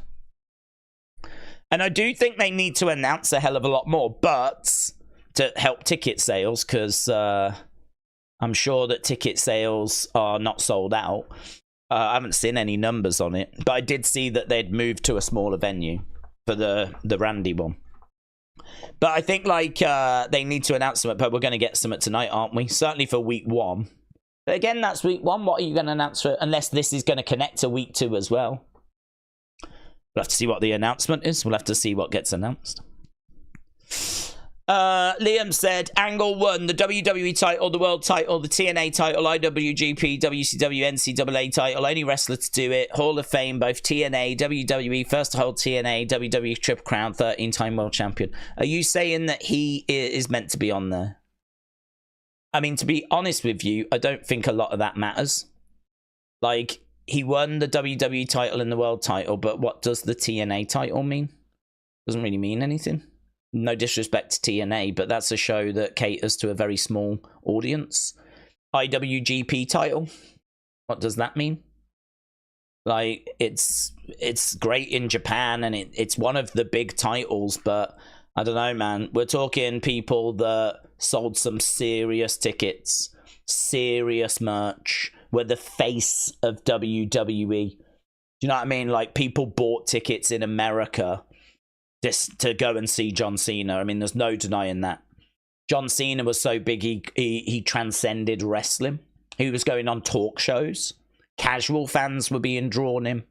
To me, that's way more important than this guy won all these different belts in these different companies. If you want to base a Mount Rushmore on achievement, well, you know, then we can have a conversation. But I think it depends how your Mount Rushmore is structured, isn't it? For me, I think it's right that you look at merch sales, ticket sales, and that you use those as indicators. And I don't think on any of those parameters would Kurt make a Mount Rushmore. I'm trying to think if on achievement he would make a Mount Rushmore, to be honest. Because, what did you say? Across different companies, he's got 13 world titles. So that puts him in line with Randy. It puts him behind John. It puts him behind Ric Flair. And then some of those titles, as we said, are in like TNA and whatnot, like Undertaker, just based on the fact he's won those belts. Because Undertaker doesn't have those kinds of achievements. But can you leave Undertaker off because he didn't win the TNA title? Do you know what I mean? Can you leave Undertaker off because he didn't win the IWGP title? Sort of, I don't know, it depends what your parameters are. Depends what your parameters are. I think if you was to do a Mount Rushmore for, like, best technical wrestler, I think Kurt makes it. I think you'd look at Bret Hart. I think you'd look at Shawn Michaels. I think you would look at Kurt. And then I think the fourth one is debatable. But for me, Bret, Shawn, and Kurt would make a Mount Rushmore for the most technically gifted. I think he gets onto that one. But I don't think he's got the merch or the ticket sales to make it onto the Mount Rushmore. I can understand that being Hogan. Maybe Rock. Maybe Stone Cold. Cena. And maybe Roman. I mean, the numbers for Roman are massive, you know. Liam said, it's a massive range. He headlined WrestleMania. I do get the point. Gold medal, which is away from wrestling, but who else has done that? I think he's top 3 of all time. Well, again, it depends what you're basing it on. He's not top 3 when it comes to drawing money, but if it comes on technical ability, I think that's where you are. I mean, I can put him on Mount Rushmore for that. Yes, I'm with you. I think Bret, Shawn, Kurt, but then it's debatable who the fourth is. Does Roman make it in 5 years? Not technical. I think Roman could make it on. Roman could make it on ticket sales now. I mean, impact on business. Heyman will tell you that Roman's number 1, but I don't think he makes it in I don't think he makes it on technical. It's worth noting Missouri is a wheat market. That's interesting. Raw usually does 5 or 6 compared to other cities that do 7 or 9. If this is Texas, New York, NXT demand would be stronger. That's interesting. James said, I won $11.71 from a free £1 bet from the United game. What United game did they play today? Or are we talking about the game the other day? If they played today, that has passed me by. Kim Shane said, what about a tag team Mount Rushmore? Who would be on that? Road Warriors, Dudleys, Hardys, Freebirds. Oh. Who've you got? Road Warriors have to be on there. Dudleys, Hardys, Freebirds.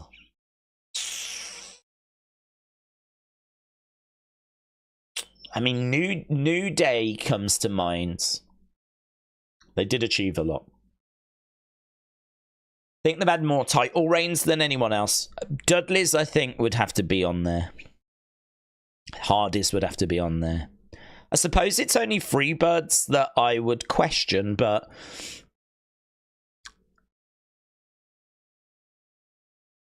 what about the Von Erichs? They did a lot of solo stuff, though, didn't they, really? I don't think you can necessarily count them specifically as a tag team.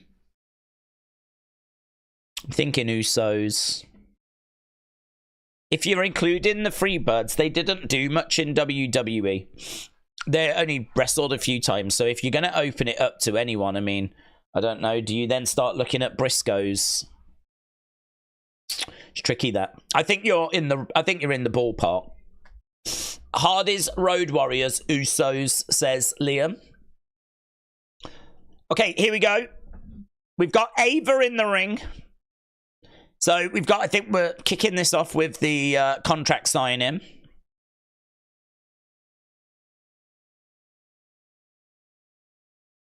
So she's talking about the debut on the CW.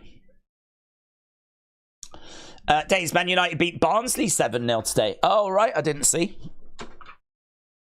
That's work. That's what work does. Really, 7-0, that's good, isn't it? But Barnsley.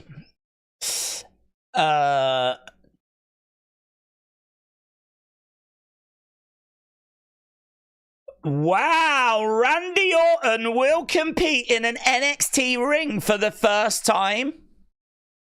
So Randy's going to compete? Wow. CM Punk's here tonight.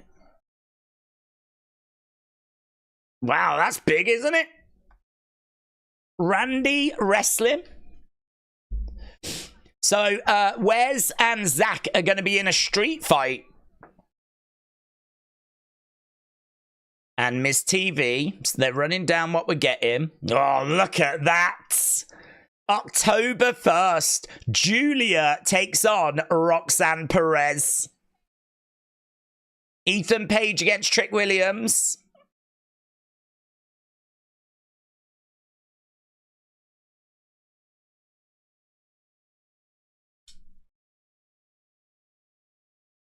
Okay, so we're going into that. Randy wrestling in NXT. That's huge, isn't it? That trick. Whoop, that trick.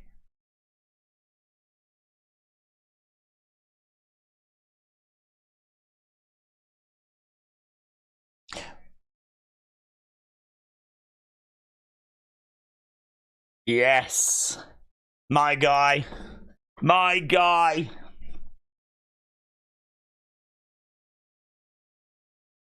Whoop that trick. Let's go, man. Get your belt back. Get your belt back, mate. Woo! Yes, Queen. Yes, Queen. Check it. Straight to business. I'm in pain. I'm hurting. Went to war last week. Oh, yeah, that fight with Pete Dunne, that banged, didn't it? Pete Dunne is still a butch. Pete Dunne is still a butch. Not for real.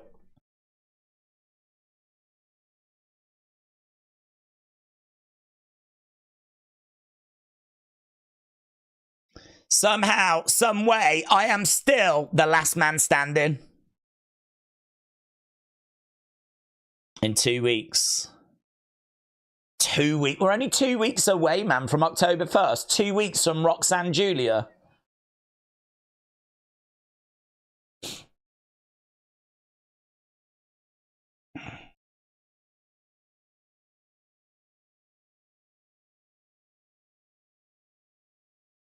Chick. Oh, that chick. Here's Ethan Page.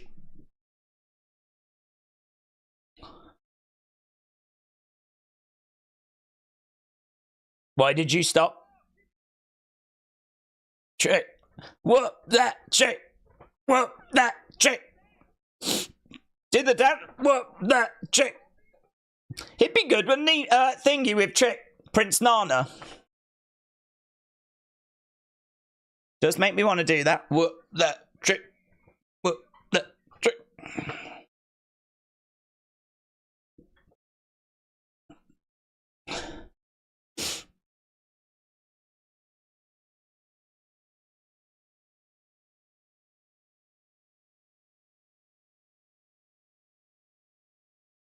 So they're singing the Joe Hendry song at him from a few weeks ago. But nearby Christmas, get the tree out, says Shockwave. Lisa said, when I hear the name Butch in wrestling, I think of Lucan, but we all do. I don't think they're both dead, but are they? Did they both pass? I think, is Luke still with us? I'm going to double check.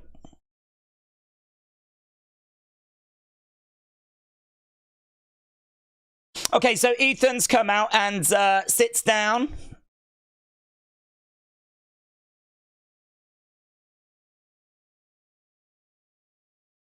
Since you stole that title from me, you've been running from me. Yeah. Bushwhacker Butch died in 2023. Luke, still with us. Come on. 77. You think I stole this? Yes, you did.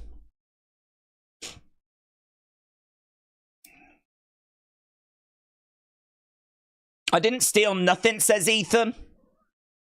I earned this. Now you stole it. Do you remember? You fell on top of someone.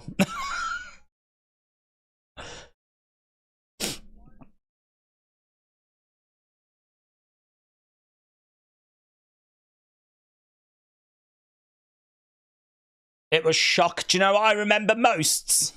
It was shock. Yeah, we were shocked because you stole it.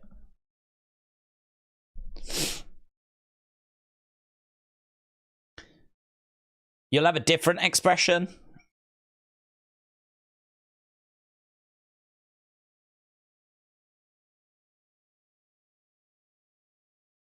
I will beat you, says Ethan, and I will put an end to this.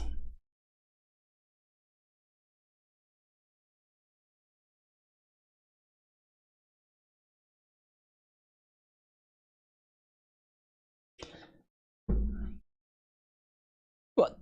Are you crazy? What is NX me, actually?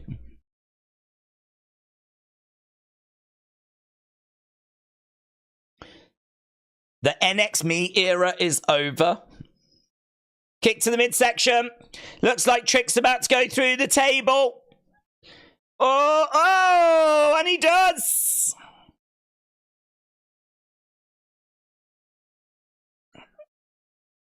Ethan said you won't even make it to Chicago. Paige needs to get some kill shots in his promos. He talks for ages, but he doesn't say anything, said Brony.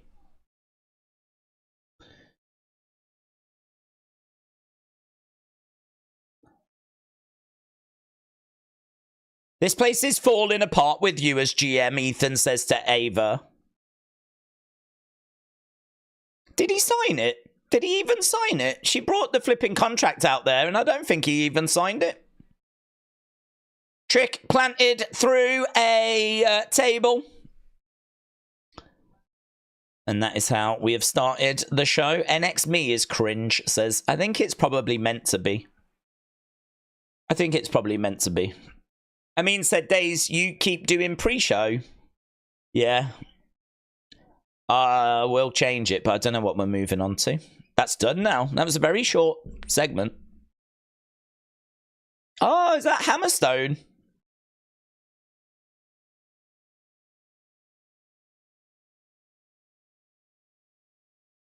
Obafemi is a beast.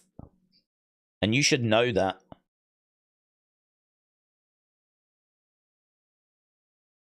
Gonna go back to Ava. And you're gonna ask for a rematch.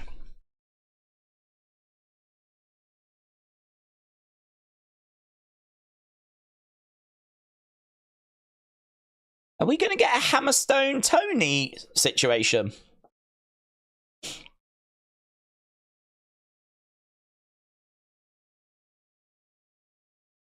Hammerstone has got the look of someone from the golden era.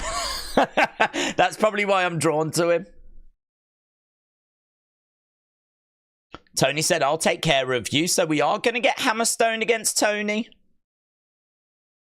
Lyra's coming out. Yes. Let's go. better do the dance.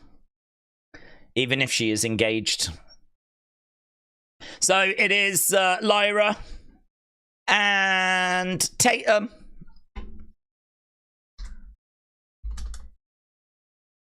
Lyra and Tatum, they are taking on Wendy and Rosemary.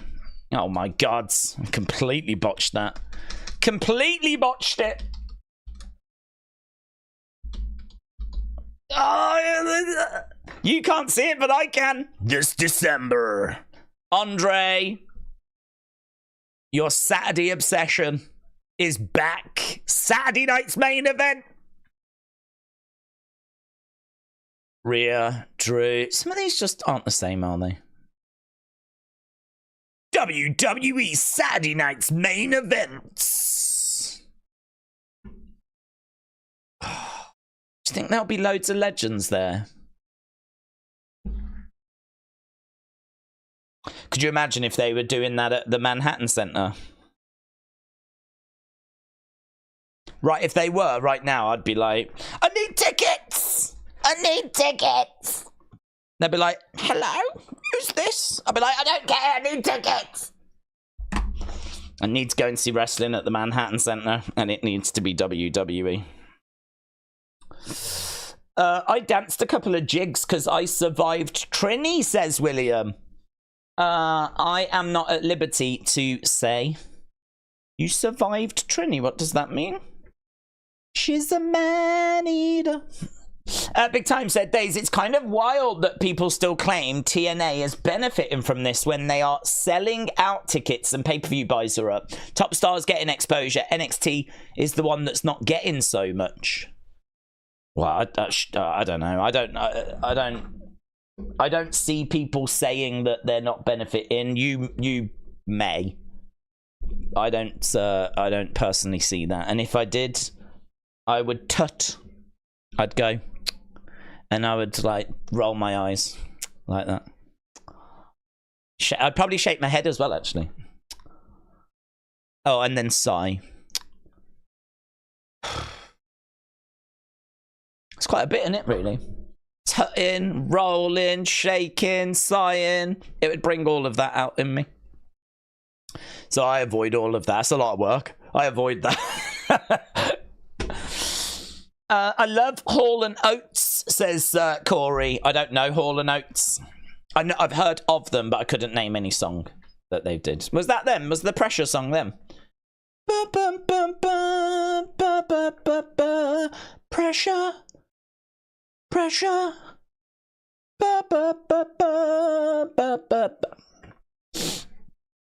Yeah, Hall and Oates. I don't know much about, to be honest. Did CM Punk come out and do a promo? No, not yet. So, I mean, not yet. Edward said, do you remember the god-awful gimmicks of Kazani and Mordecai? Yes. We don't talk about it. Kazani wasn't really around all that long. But, that's one that people keep mentioning as could be fun with, like, the Wyatts and the Wyatt Six. They kind of, he's been like, I've had him tagged him a few times, or not tagged, but like pictures of him sent, like, do you imagine this guy in with the Wyatts? Maybe he was just a bit like, before his time, you know? I think he definitely could have been used better. The Man-Eater song you just sang, that's Nelly Furtado.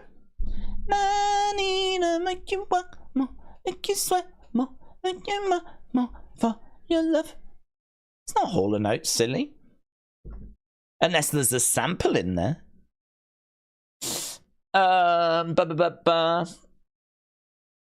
Kazani is married to the cat. Is he? I didn't know that. Is he?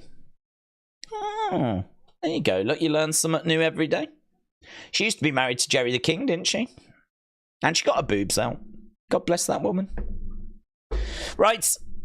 Here's Stevie, Robert Stone, Ava. If I had my surprise out there for us, this wouldn't have happened. There's Javon and Cedric.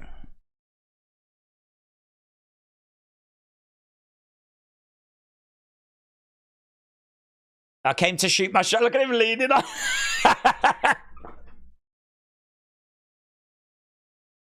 She didn't say no. He's shooting his shot. He wants to get onto that card. Right. Here's Rosemary. I like the lean-in.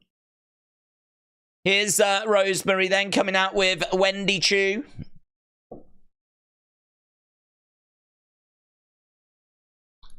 Dun, dun, dun, dun, dun. This is probably quite good for Wendy to be partnered up with Rosemary and try and learn from Rosemary. Rosemary's like, I think I saw she's like 40 something.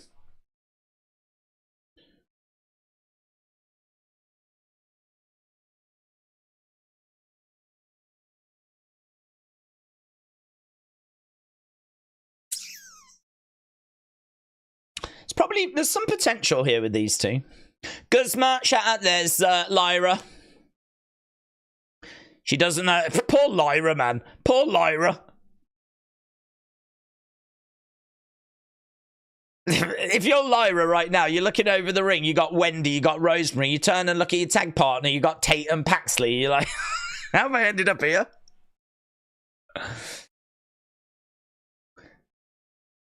Okay, Tatum starting us off then with Rosemary. Guzma, shout out to you, buds. Guzma 420. Right now, we've got Rosemary up on her feet, grabbing the hair of Tatum. Knee coming in to the midsection. Picking up Rosemary and slamming Tatum down. So, Lyra on the outside. I do like Lyra's ring gear, you know. Round the back's Tatum. Trying to go over, tag it. I do like the black and the red.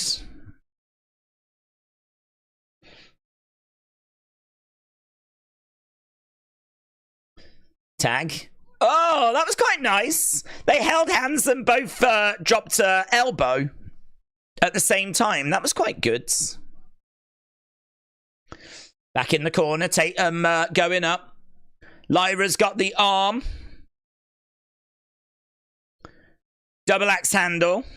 Comes crashing down.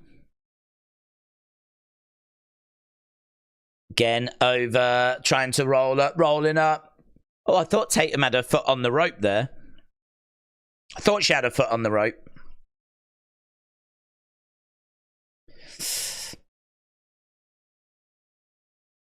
Against the ropes goes Wendy. 1, 2. No joy. I enjoyed Raw. I give it 10 out of 10. Said I mean, that was good. It was good.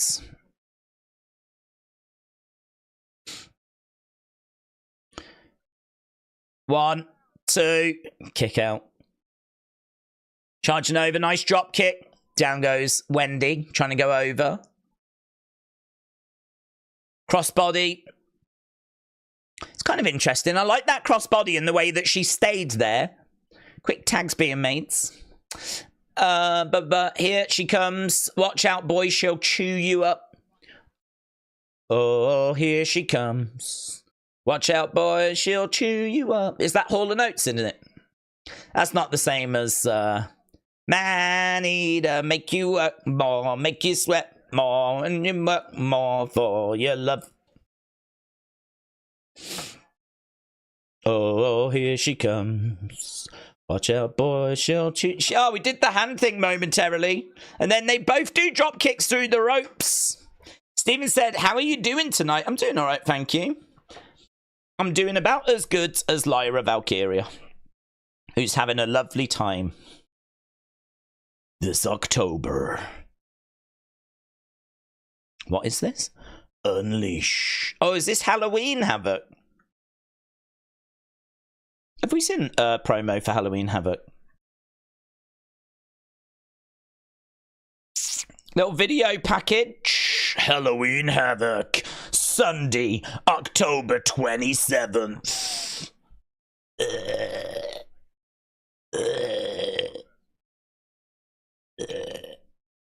You do know Hall & Oates?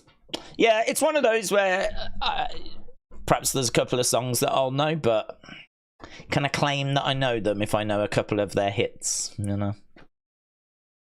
I don't know. I don't know if they're good people. I don't know them. They were a 70s duo too, said Suzanne. Hall & Oates. Oh God. Why have we got stuck on a Hall & Oates conversation? Why is this community not allowing us to move on? Maneater came out in 82.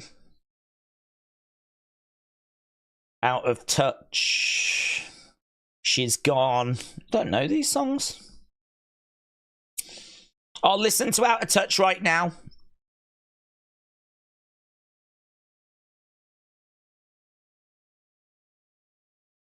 Don't know it. Don't know it. Say it isn't so.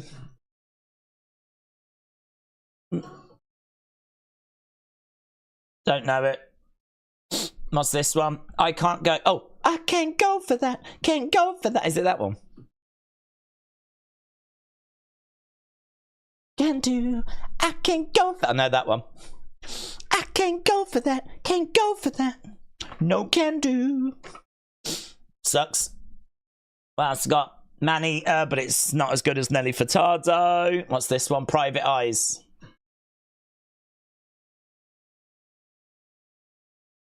Watching you. Oh yeah, I do know this one. That's all right, actually. Can't be down on that. Sucks. What else we got? That's it. That's literally all their hits. Private Eyes. They're watching you. I'll give them a 4 out of 10. Rich Girl, FFS. Don't know it. Daze, you'll get copyrighted. I don't want that. If we're going to get copyrighted, it better not be because of flipping all the notes. Oh my God, could you imagine? Could you imagine if we get copyrighted and it's because of Hall & Oates? That would be the worst moment of my life. Did you hear about Daze? You can't stream at the moment. They used to do that. I don't know if they do it anymore. If you get a copyright strike, you can't stream for like a period of time. I remember it being a real problem back in like 2019. It would happen where we never showed anything, but WWE were, I think it was WWE or the system was just automatically issuing them. WWE has completely changed their approach now. Still a nightmare to use footage of theirs, but we don't have any issues anymore. But back in 2019, there was a couple of times, you know, where I had to go onto Twitch for about a month because like we'd picked up a copyright thing, and I had never shown any footage. I don't even think the sound or anything. It was just this. But back then, trying to appeal stuff was a nightmare. Trying to appeal stuff was just... Even the process took ages. And they're always like, are you sure you want to do this? Because if you go down this road, you are starting proper legal proceedings. They always make it sound big and scary. And you're like, oh, God. It's just, honestly, it's the little man being held down. That's what it is. But thankfully, it doesn't happen anymore. So imagine if it happens now because of Hall & Oates. Kick to the midsection there by Lyra, who's come in. Oh, lovely belly to belly, and she bridges over, and a kick out there by Wendy. Let's go, Tatum, says Lyra. Lyra back up to her feet. She goes back to the corner. Tag made. In comes Tatum. Big boot there by Tatum. Lyra on that middle rope. Boom. Oh, my God. Look at that leg drop. 1, 2. Oh, Rosemary makes the save. This is pretty fun, isn't it? Why does Lyra not wear knee pads? Doesn't bother. Man, the way that she just flew. I don't know why that tickled me, but it did. She just got chucked out the ring. She was like, down she went. Lol. Big boot coming in there by Tatum. Oh, man. I don't know why. That was just funny. That made me laugh. Here's Wendy. Wendy climbing up looking for a suplex. Lyra is engaged to Bilbo Baggins, said Frank. I don't think it's Bilbo Baggins. He's a wrestler, actually. Better be careful, he might mess you up. Belly to belly off the top. Oh my god, belly to belly. Wendy on Tatum. Spear by Rosemary. Oh my god, where's Lyra? 1, 2, foot on the rope. Tatum gets her foot on the rope. Tatum is down. Rosemary is grabbing Tatum. Dragging her into the middle. Wendy against the ropes. Oh, Lyra dragging Wendy out the ring. Boom! Lovely kick there by Lyra. This is fun, isn't it? Tatum. Whoa! Boom! I don't know what that's called. The Tatum twirler. Leg drop from the top by Lyra. And she gets the pin on Rosemary. And it is a sweet, sweet dub. Sign in the crowd says Tatum Tuesday. Another side says Tyra forever. That was good. Fun match. Fun match. King Eddy said YouTube eyes are watching you. They see every move, says King Eddy. They do. There is no avoiding the YouTube eyes. Okay, we are with Ava and Trick and Sarah Schreiber. That contract is getting signed. Yeah, just sign it. You could sign it already, Trick. Okay, so here is Tony. He's going to be taking on Hammerstone. This is a tricky one, isn't it? Because I feel like both guys need the win. I feel like Hammerstone could really do with the win because he's a good wrestler. And he lost against Obafemi, no shame in that. But, like, if he loses against Tony, that would be a bit disappointing for him. But then Tony's quite a big name in NXT and he shouldn't really lose. I think there's going to be shenanigans. What's this? What's this? Friday Night SmackDown. I think we've got Roman. Prince Mueller said Rosemary should go back to TNA after that match. Dro said that was a fantastic women's tag match. Really good, wasn't it? So Hack Duggan said, do we think Mordecai would be successful if they continued? No. I don't. I think that you've got to back a character like that. And I just don't think that it was really catching on. It wasn't like a big success. Didn't he end up like going back to developmental after? So I don't think that it would. I don't think that it would. It would need a lot of support. A character like that, just with the same with the Wyatt Six and the same with Bray. You know, you can't just put them out there and keep your fingers crossed. Like, you've really got to give them a lot of support, a lot of like promo time and build up the character and, you know, get people invested. I think if you just kept going, I don't know that you're going to get really anywhere. It's a bit like Papa Shango, innit? If you invested in Papa Shango, you could have achieved something, but they didn't. They stopped really investing in him. He became a bit of a jobber and he was just dead in the water. So I think the Mordecai character has had potential, but I don't think just continuing would have solved it. It comes down to support. Hammerstone last week caused nearly 100,000 to tune out from NXT. The audience doesn't have an interest in seeing him, says Big Time. Well, I wouldn't worry so much about that, to be honest, because you could make the argument that that's not a good look for Obafemi, is it? I mean, Obafemi going up against someone that is quite big and imposing, you know, if that's going to result in 100,000 people tuning out, then that's not a great look for Obafemi, let alone Hammerstone. So I don't think you can just label that on Hammerstone. I think you've got to be careful with this TNA partnership. I'll be the first to say that, because there's plenty of people in TNA that I don't know that I'm not bothered by. And Hammerstone could be that for a lot of other people, so you do need to be careful.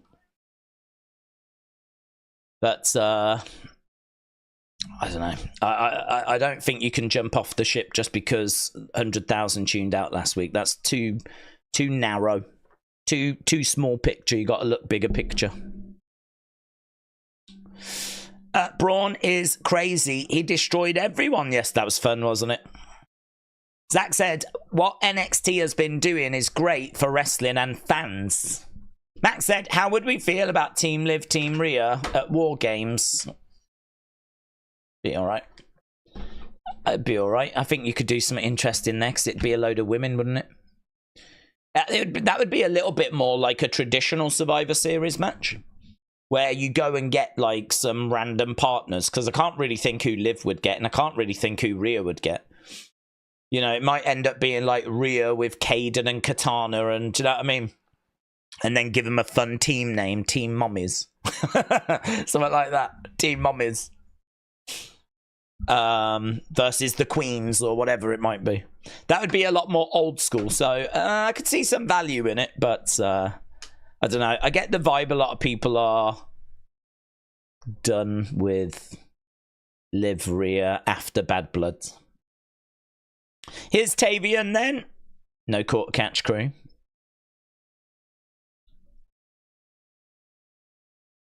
I've got light bulbs going off, says Tavion.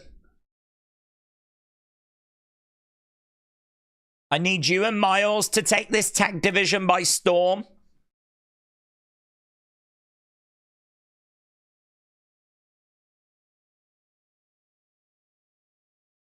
Ren trying to interrupt.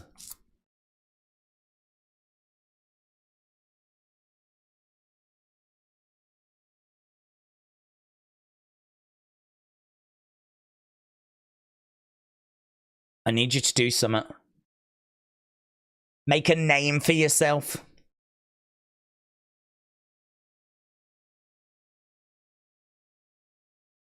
You're fired up, and so am I. Let's freaking go. Ren is fired up.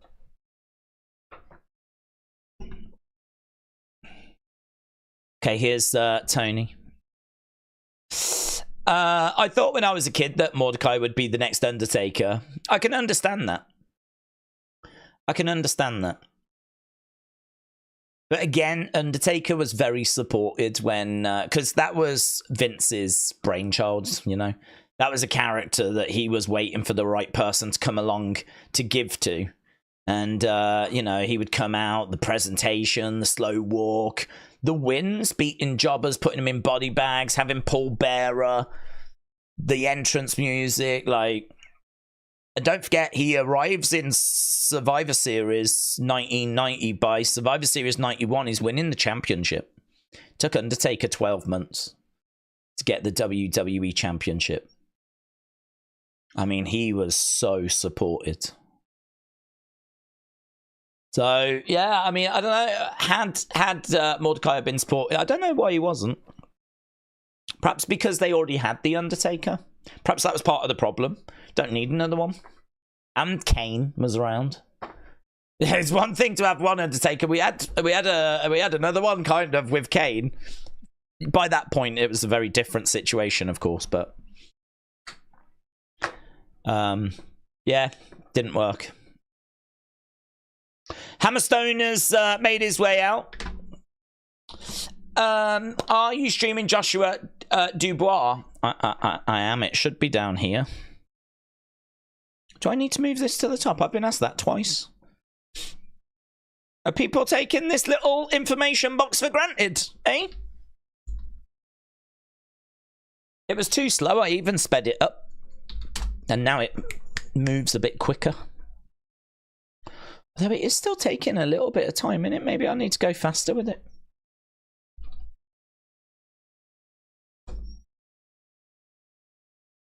I'm going to make that go even quicker. Let's do that. 170 now. Oh, it's going to be like breakneck speed. It's going at 170%.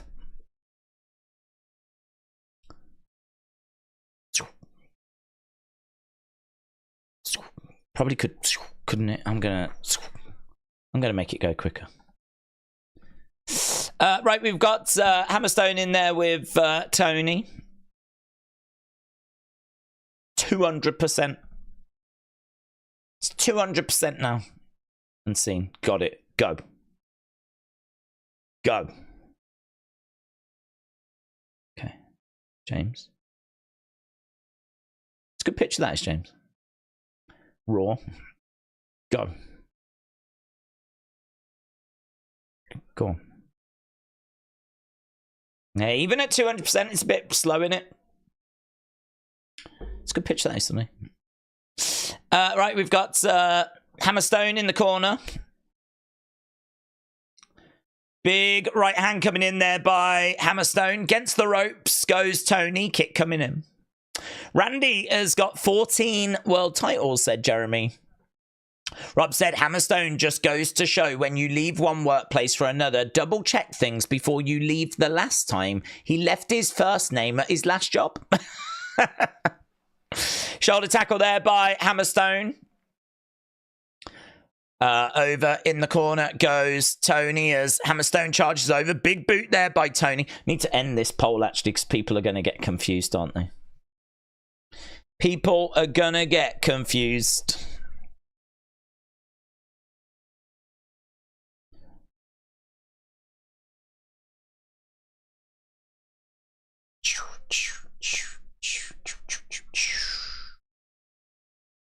$49, $35, $12, and $2.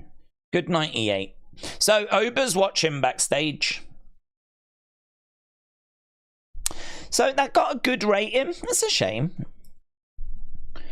Did it deserve great? I can understand why it maybe didn't quite reach the great level, but, well, good 98. Yeah. Don't know, close, I would say. Oh, Tony's walking away. Wow, Tony walks away. He's having a real crisis of confidence, Tony, here. Hammerstone gets the win. Yeah, so it looked like Tony was going to regroup, but he's walked off. Look, Riz knows. Riz knows. There's a crisis in the family. There's a flipping crisis.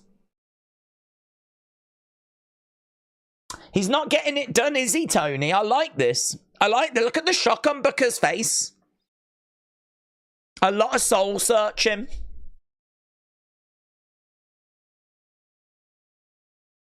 Yeah. Listen. Listen. I don't mind that. Oh, hello. Oh, he's got something he wants to show everyone. Look at this, we just got random TNA people rocking up.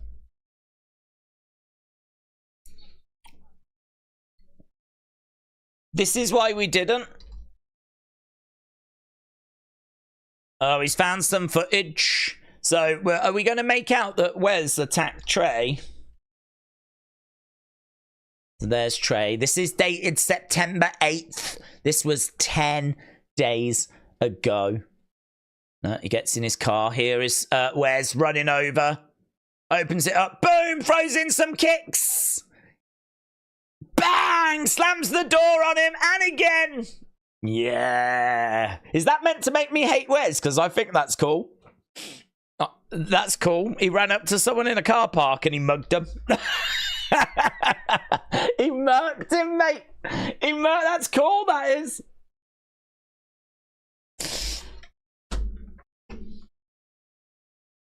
You went to Trey's hometown. How many rides did we take in that car?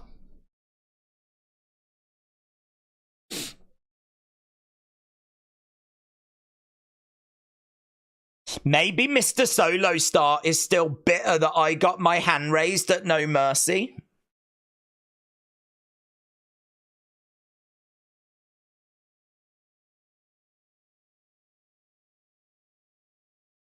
You thought losing to me was embarrassing.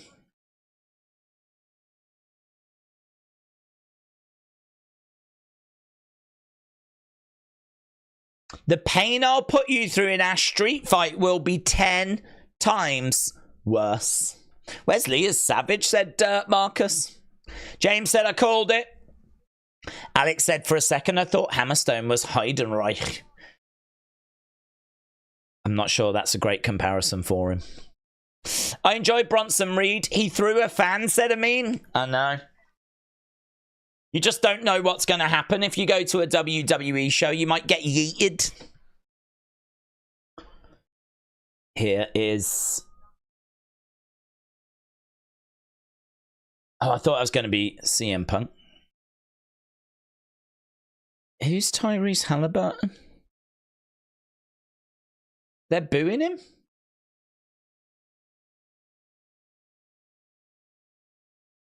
Who's this boomer?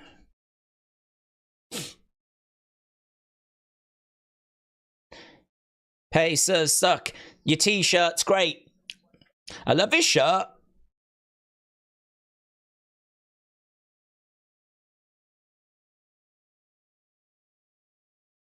I'm the guy that picked you up at the airport. You should have gone, oh, the chauffeur. You told me you were best friends. Here's Ashante, the Adonis. This is my spirit animal.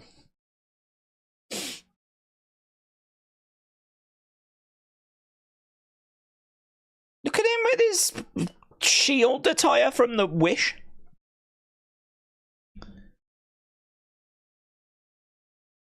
Oh, he's got a rose. Is he going to give that to me? Oh, is it going to be this young lady? Yeah, there we go.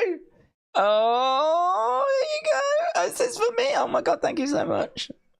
There's a long rose, isn't it? Do you see the length of that road? Blooming out. Thank you. Oh, my God, if he gave me a rose, if I was there, I would just die. Imagine if they do that one week. It's like James Chadwick sat there. Ashante comes over with the rose. James like, don't effing give that to me. You would, James. You would. You know you would. Oh, God. Right, Tony versus Hammerstone. How did we rate it? It's got to be, it's all time, surely. For how he walked off. Amazing. Cinema. Cinema, says the wrestling fans. Cinema. Right. 57% good, 17% great, 12% all-time, 12% bad. So that is good 88%. Long Rose, blooming out. Pardon the pun, says Massa. Ashante, straight out of the lost and found bin, said TJF. I'd shove that rose up his ass. Well, that would make for one hell of a reaction clip. But then again, he might like it. I don't know. I've never had rose up the anus, so I can't comment. Amin said, did you see that Drew McIntyre's cats yesterday? I did not see Drew McIntyre's cats. There was like a really... This is going to be super ironic from me. Super ironic. But when wrestlers put out clips on social media, when they're like 2 minutes somewhat long, I'm like, too long. I can't watch all that. I need it to be like 30 seconds. I need a little... Just tell me what you... Give me the taste. That's all I need. I know. The irony, eh? Of this boomer that puts out 20, 30-minute videos. I know. I can hear myself. I know.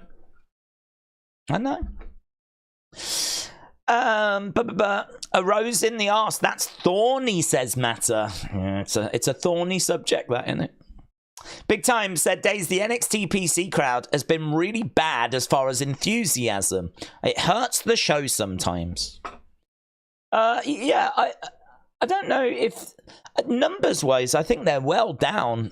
Are they on... I'm trying to think how many people were in Full Sail. I feel like there was more. Feel like there was way more in Full Sail than there is that we've got in the PC. I think we're definitely struggling with numbers. Because don't forget, We've even got like some boomers sat in the crowd that are like plants, you know, that are wearing those Chase U shirts to fill up, make up numbers. And that woman weren't a real fan. She was planted.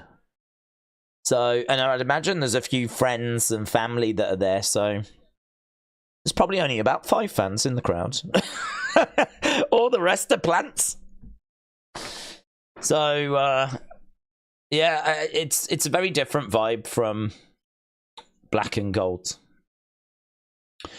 After watching UFC, what show would you book in it for WWE in the Sphere? Maybe a Cyber Sunday show.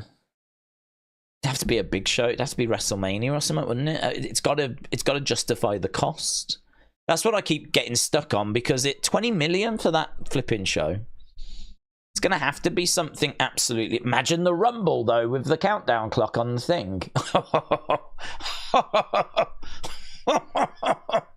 Imagine that. Scrap what I just said, Rumble. Right, we've got Fatal Influence.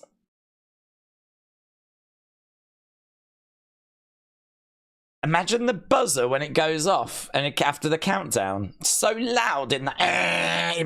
Every time someone comes out, everyone... Jasmine.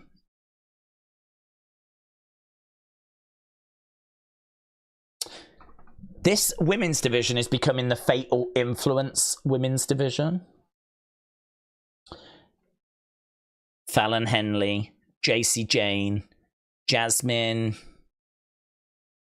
I don't know her surname. Is it?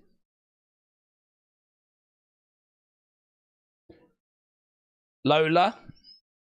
Pop, pop. Pop, pop. Here's Jada. I know you don't have my name in your mouth.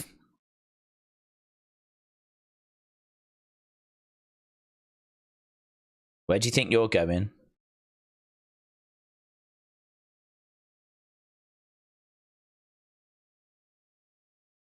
You might not want my help, but I don't want yours either. So much drama in the women's locker room, isn't there? Why can't all these women just get along? Here is Eddy Thorpe. Dun-dun-dun. Dun-dun-dun. There was a lot of excitement around Eddy Thorpe. I mean, he can do some stuff in the ring. It's just he's been out for a while. He hasn't really got much in the way of momentum. Let's have a look, shall we? Let's see what Eddy Thorpe can do.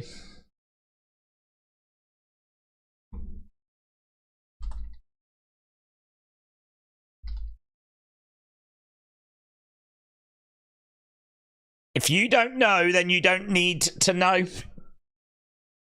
Talking about some VIP lounge that Vic Joseph is not a part of.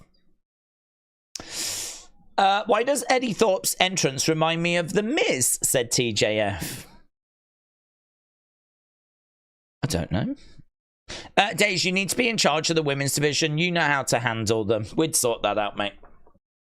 We would sort that out.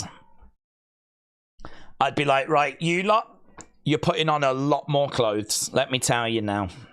Because you are giving away way too much. Put that on. Yep, I've got nuns outfits for everybody. And then that way, when we get to a premium live event and I let them wear just that little bit less, you lot would go mental. You'd be like, whoa. I can see her arm. I've dreamt of seeing Lola Vice's arm. And I'd be like... Wait till we do the bikini match at WrestleMania. You'll flipping lose your mind. He does a strange, dodgy Miz dance down the ramp, said TJF. Knee there by Ashante. Randy has tweeted. What's Randy? Is Randy all right? Randy put in a little thing, has he? Hey, Javon, I want to know who your opponent is. Whoa! Javon against Randy. Whoa! Couldn't we have announced that on the show?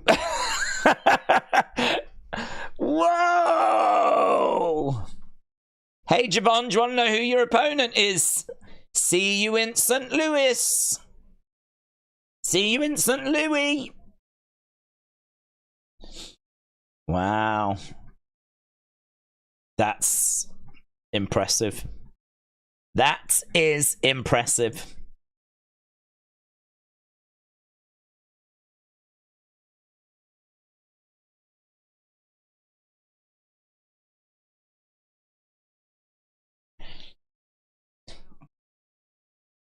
Back elbow. Kick there by Ashante.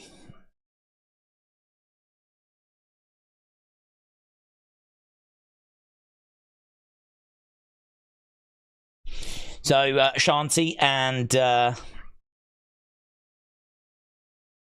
Eddy are both down. Yeah, that's crazy, isn't it? It's crazy.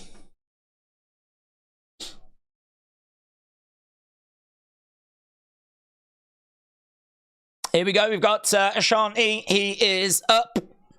Oh, he comes down on Eddy Thorpe on the outsides. Eddy Thorpe goes down. Ashante grabbing Eddy Thorpe, chucking him back into the ring. Did he have a little look over at that young lady? Did he have a little... I did though. He is, look, he's distracted. Blew her a kiss. Oh, he missed, didn't he? Oh, he's got too distracted. Eddy Thorpe's going to plant him. Oh, God. That is the problem with women. So, Eddy Thorpe has secured the victory, but it's all because Ashante the Adonis was being an Adonis. Isn't that such a shame? His greatest personality trait was his ultimate downfall. Yeah, look, even she's disappointed. Ah, here he is! CM Punk! The punker! He's going to come and take that woman. Oh, CM Punk. Punk.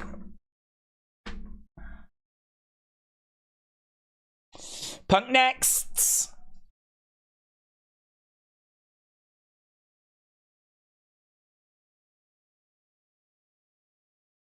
Right, women are always a distraction. That's true. Pressure. Pressure.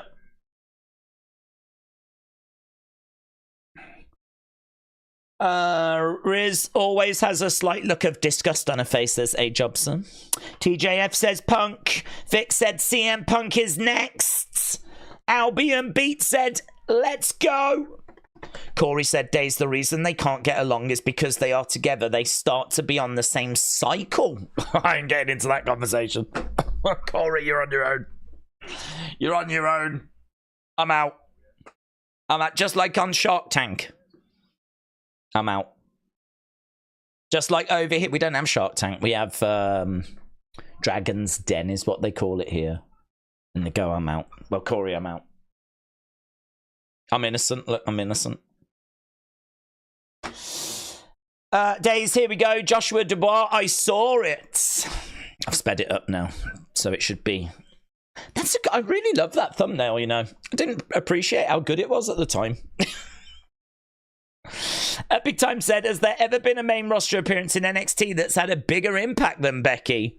Shock title change, No Mercy main event, banger with Lyra. Honestly, I don't know, because back in Black and Gold, I was not looking at ratings. That's something that that's a conversation that's kind of, I don't know, I wasn't into that. I'm still not really. I only really look at that stuff just because I know it'll get brought up on the stream. I just like to have a general idea around things are doing. Raw doing well? SmackDown doing all right, is it? NXT doing all right? that's kind of where I am. But when it was on the network, it didn't matter, did it? When Black and Gold was on the network, I don't think there was any of that information that was even out there. Because it was on the network and we don't know the views of that. So I don't know is the answer. There's no way of knowing. But certainly since they went on USA Network, I would say that she had the biggest impact. She was the bestest. I want to move on Punk and Drew. I want to see AJ Styles, Punk said, saw Hack Duggan. TJF said, how are you? But I'm good, thanks. I hope you're well. Hope you've had a good day. Hope you've had a good day. Hope everyone's had a good day. Rob said, they're on the same cycle. The easy fix would be separate bikes. It is true. It is true. Okay, that got goods. 89%. It was just 1% better than Tony Hammerstone. Yes! I'm loving the music. It's like something Jim Johnston would have made. In fact, I think it is. Is it the old school theme?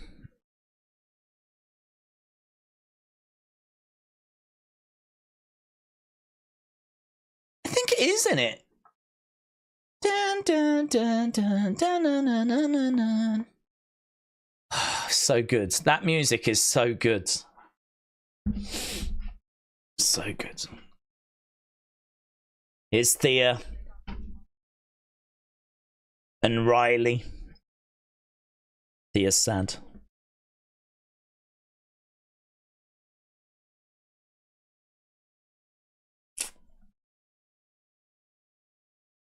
Looking at how you broke Mr. Chase. You broke my heart.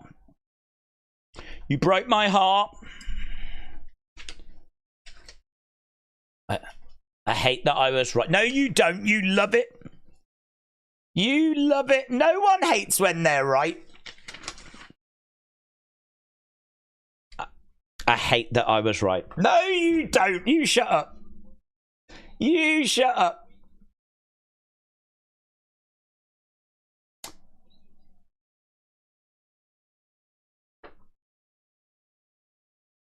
I'm going to finally get you out of our lives.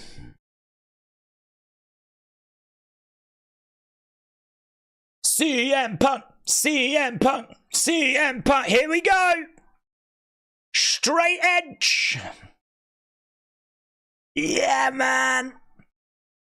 CM Punk. Vic Joseph is up. Is applauding. My eyes to see. Come to personality. Yes. Yes. CM Punk's made his way out. He's looking out at the fans. He's checking the watch. It's clobbering time. Yes. How bonkers is this? It's just bonkers, isn't it? CM Punk in the Performance Center. Where's the ginger kid? There's a ginger kid that's always there. He goes over to Booker T. Shakes the hand of Vic Joseph. CM Punk! CM Punk! Lovely energy in the Performance Center now. CM Punk! CM Punk! Yeah, great. Great. If Punk never left for 10 years, his career would have put him on the Mount Rushmore, says Paul. Sonny said, I hope you're doing well. I did a few of the free 3 tarot card. That's great, Sonny. I recommend everyone take you up on that offer.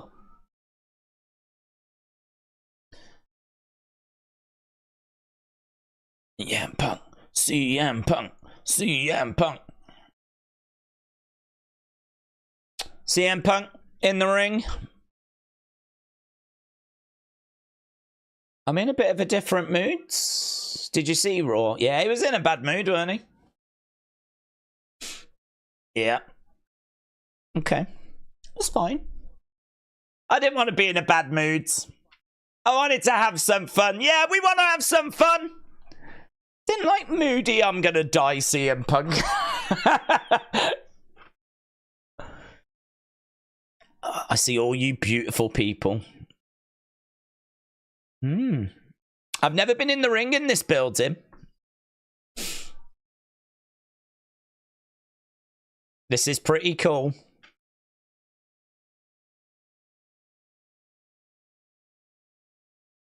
NXT, NXT, NXT. It took him a little while to get the chants going, but we got there. A few of you I recognize.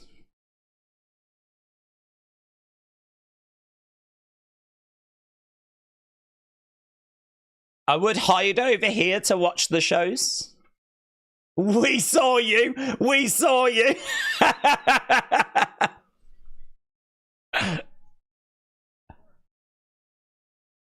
He's having fun. It's good to see. I do enjoy watching the show.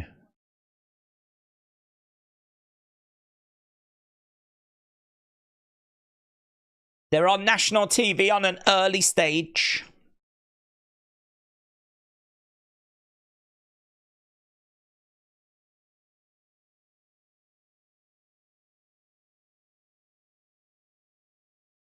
There's a bit of scouting. I wouldn't mind Punk having a couple of NXT recruits with him, you know, on the main roster. Lexis King getting a shout.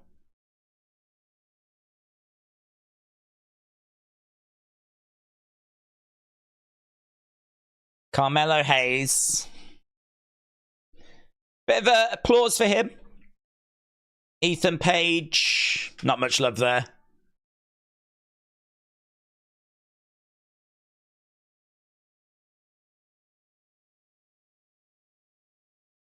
Bron Breakker. Not to start any rumours, but I think I'll be standing across the ring from Bron Breakker at some point. We're keeping it light. We're keeping it moving. Javon Evans, yes. I've got t-shirts older than Javon. I have.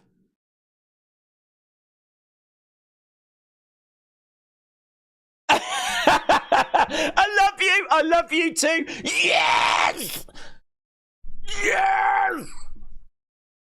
That guy exploded, man.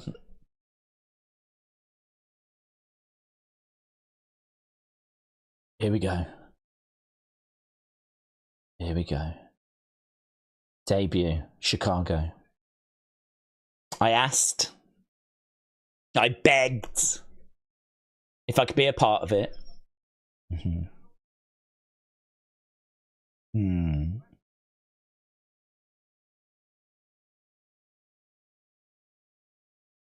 Oh, you can do whatever you want. So what's he gonna do?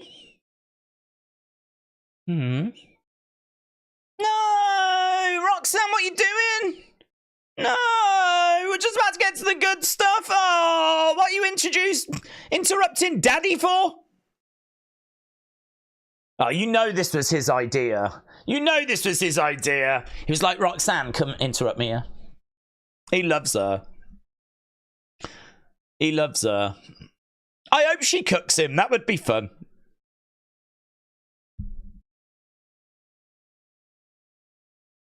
So, Punk in the ring. Roxanne steps in there. Smile on her face. Roxanne has come on down.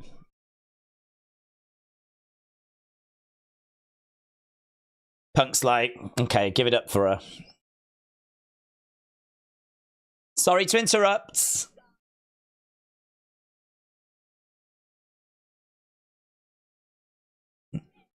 I'll let you get back to your big announcement. Probably about Julia. 13-year-old me would be freaking out. Oh, come on. We're building to the kill shot. We're building to the kill shot.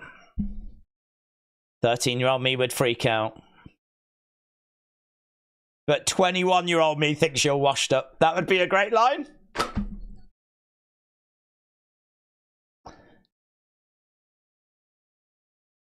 The voice of the voiceless. You were my voice. Come on, let's take this walk. We know. I always do. That's not a kill shot. I always did prefer your wife. Yeah, we all did. Yeah, it's fine.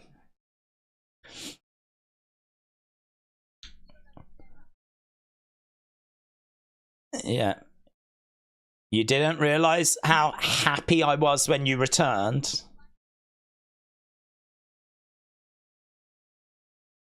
Come on. Here we go.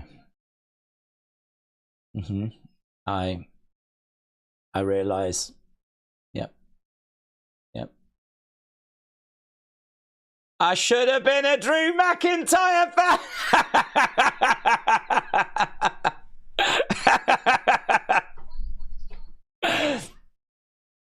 Yes, Queen. It's a lovely walk, that, weren't it? Lovely walk. Ah. Yes. Stay at home. I don't want you there. I don't need you there.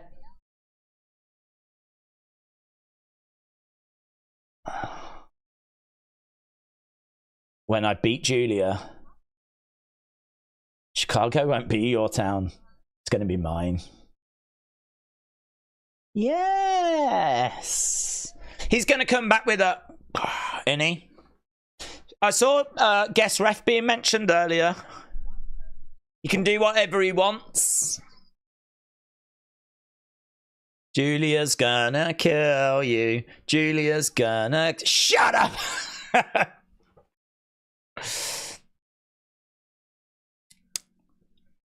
Can I retort? Cooker, says Callum.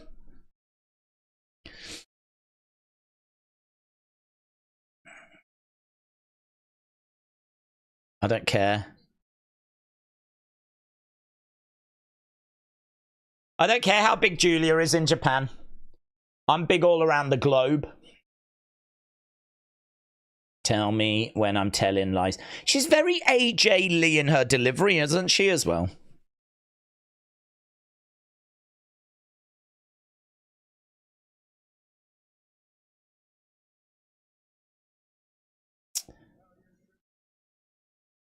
You're certainly on your way to being hated.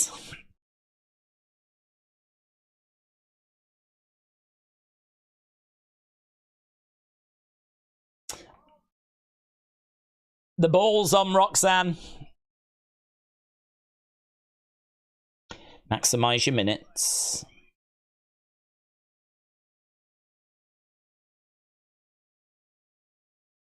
Okay. That chip on your shoulder.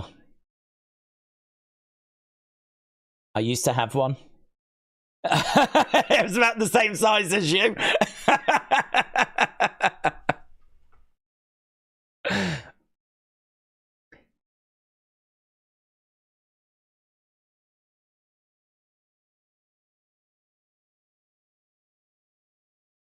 That's what makes you the best. He points at the belt. Maybe not just NXT, maybe WWE.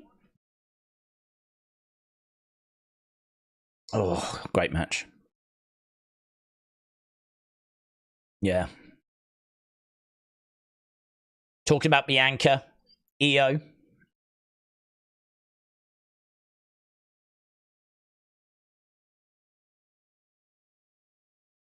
Do you know who might be better? Roxanne?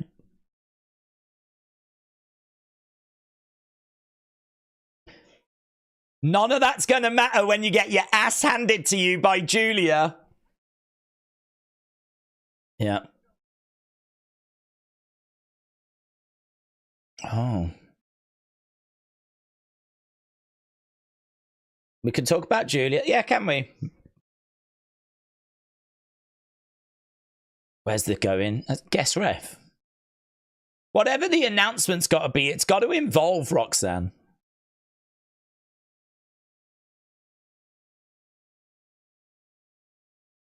Oh, I don't know. I wasn't expecting her to come out. I'm just waiting for the announcement. Oh, man. Her music's so good. Her music's so good.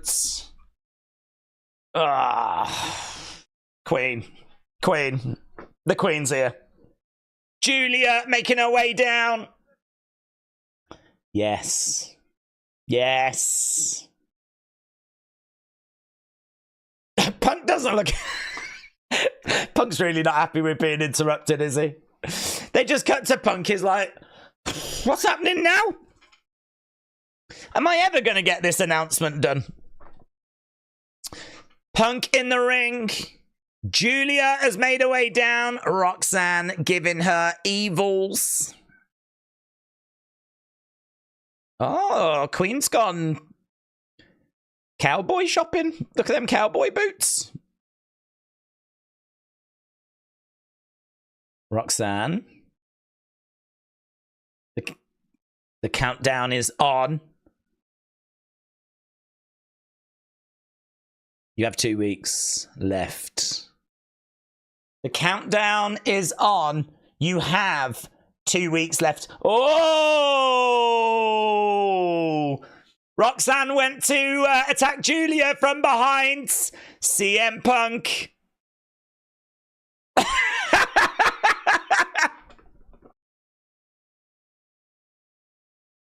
I need more of that in wrestling. Naughty. No.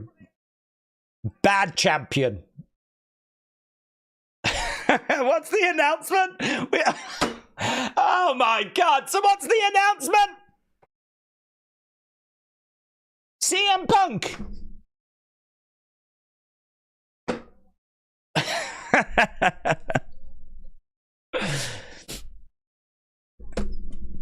So we're not getting the announcement. So we're not going to hear the announcement. No? Perhaps there never was one.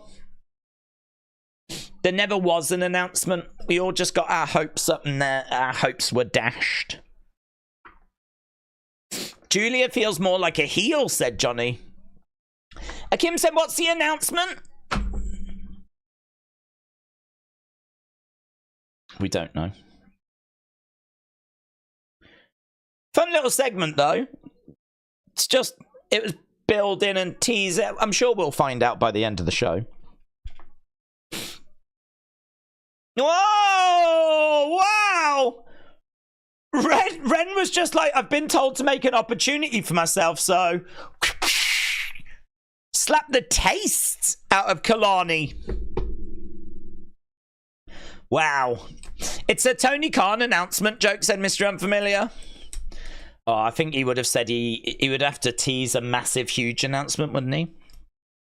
if it was a dig at Tony, he should have said, I'm going to make a shockwave tonight. I'm going to make a shockwave in the wrestling world. I've got a massive, huge announcement tonight. Oh, that's one way to make a name for yourself, says Ryan. It is, isn't it?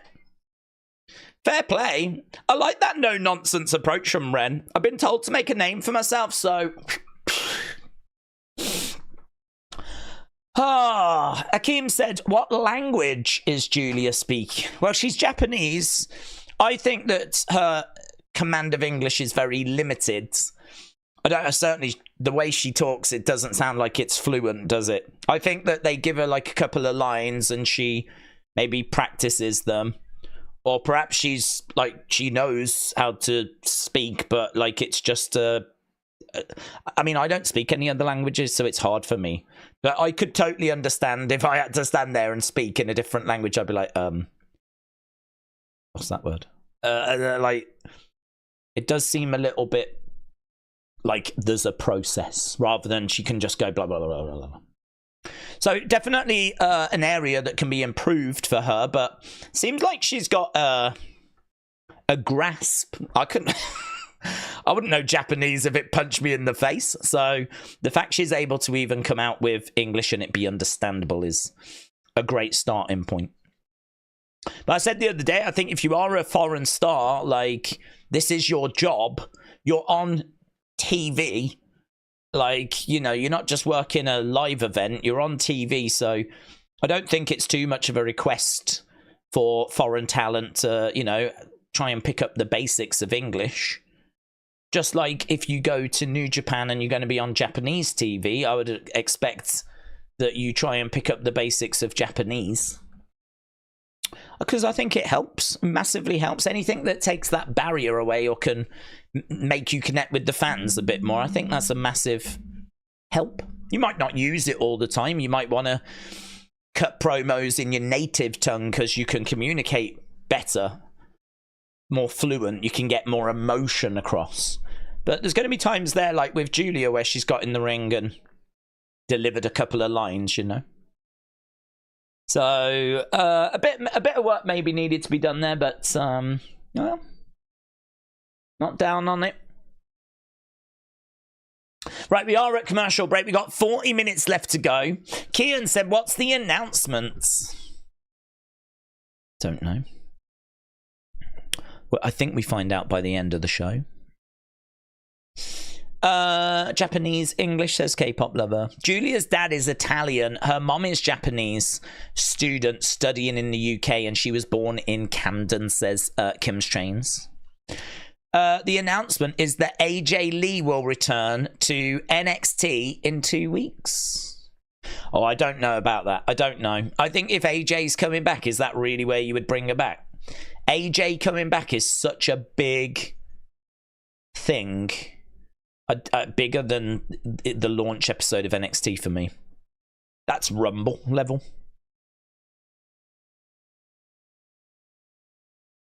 Oh, here's Tony. Look, Tony's dejected. Who cares?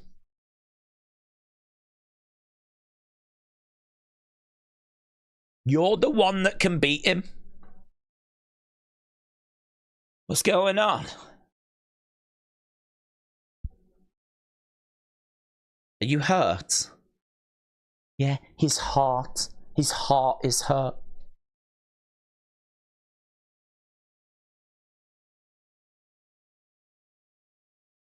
I'm afraid.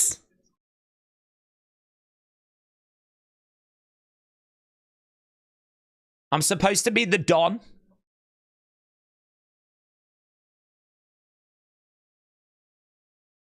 He's afraid.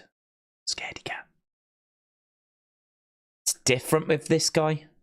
He's a machine. He's a destroyer. I'm afraid I can't beat him. There it is.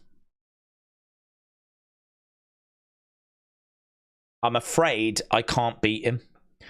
Tell you what, it's a brilliant story, isn't it?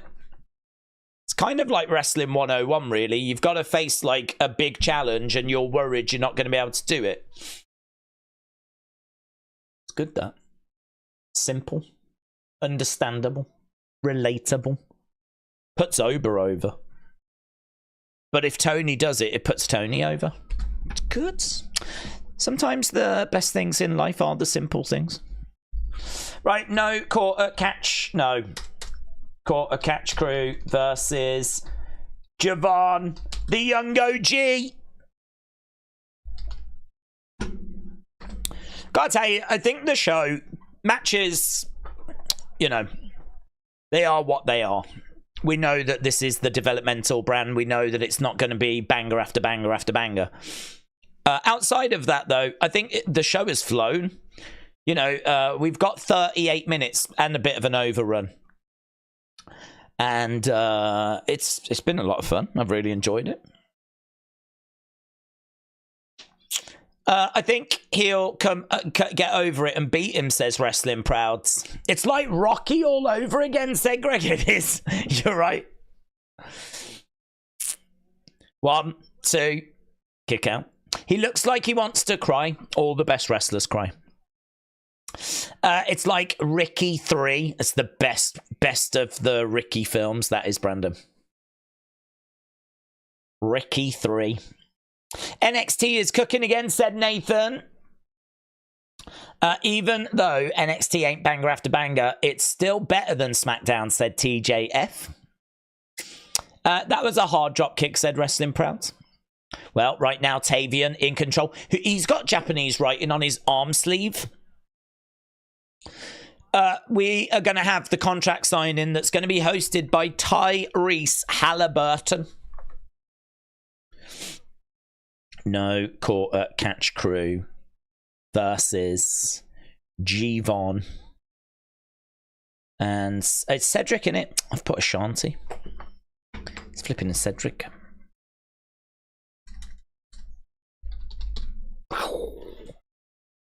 Drop. Oh, I thought he was going for a drop kick. Went for a head scissors. There's the drop kick. To the outside goes Tavion. Okay. Up over the top. No. Oh, Ren stands in the way. So Ren is like, no. Oh, yeah, man. Yeah, man. Yeah, the young OG don't give no flips. So Ren was standing there and the young OG was like, I'll just jump over you. Wow. Yeah, that was sick. That was sick. That was sick. The young OG don't give no flips. It gives lots of flips, actually. Bouncy. Drew has tweeted about Roxanne, said Jordan. Oh. Oh. Has he said something like, I always liked that girl?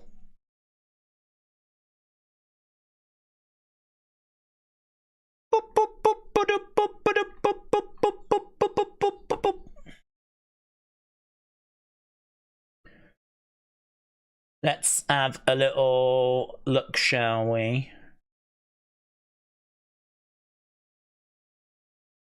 NXT.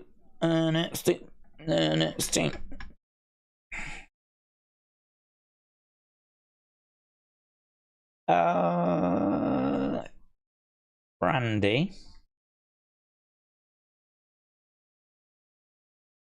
I don't have it.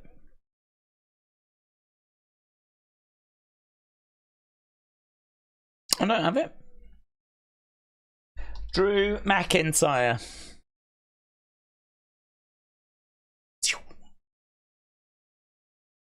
People. Where are you, people? There he is. None of this "you're my wrestling daughter" BS. Only freaks do that. I'm just very proud of you, Roxanne. There we go. None of this "you're my wrestling daughter" BS. Only freaks do that. So, there we go. Scenes. I'm very proud of you, Roxanne. Roxanne. You don't have to put on a red light, Roxanne. The real reason Mike's not around, his wife and him just had a baby. Congratulations to them. Congrats.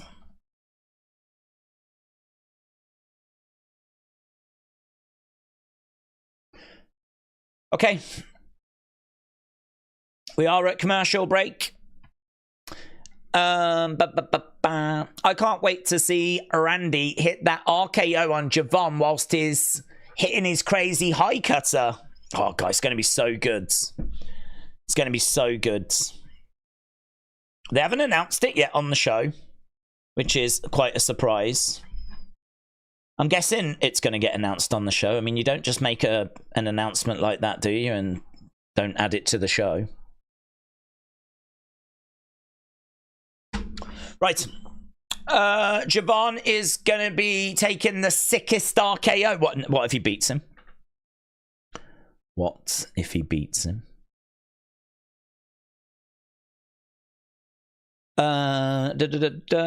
P. Diddy got arrested. I can believe that.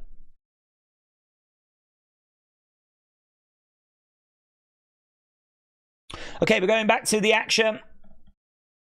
We are back live.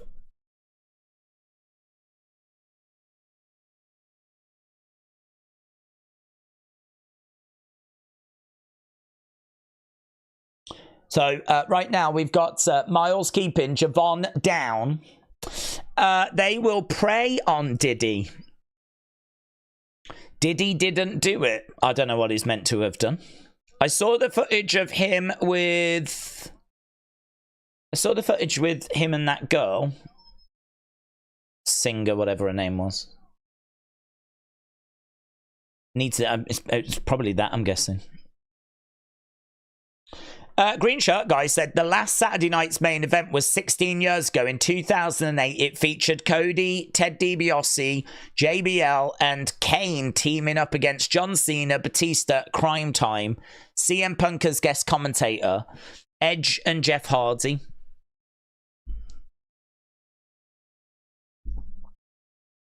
Oof.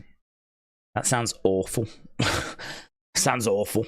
I know that's not the reaction people would expect. But, like, what a nonsense match. Cody, Ted DiBiase Jr., JBL, Kane taking on Cena, Batista, and Crime Time. I mean, that ain't a dream match, is it? That ain't a match that people were dreaming of seeing. That's just how can we get a load of people onto the show? That's what that match sounds like to me. I hope we don't do that.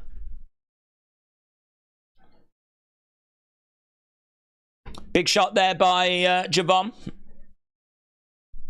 Javon on his feet. Tavion hurling Javon against the ropes.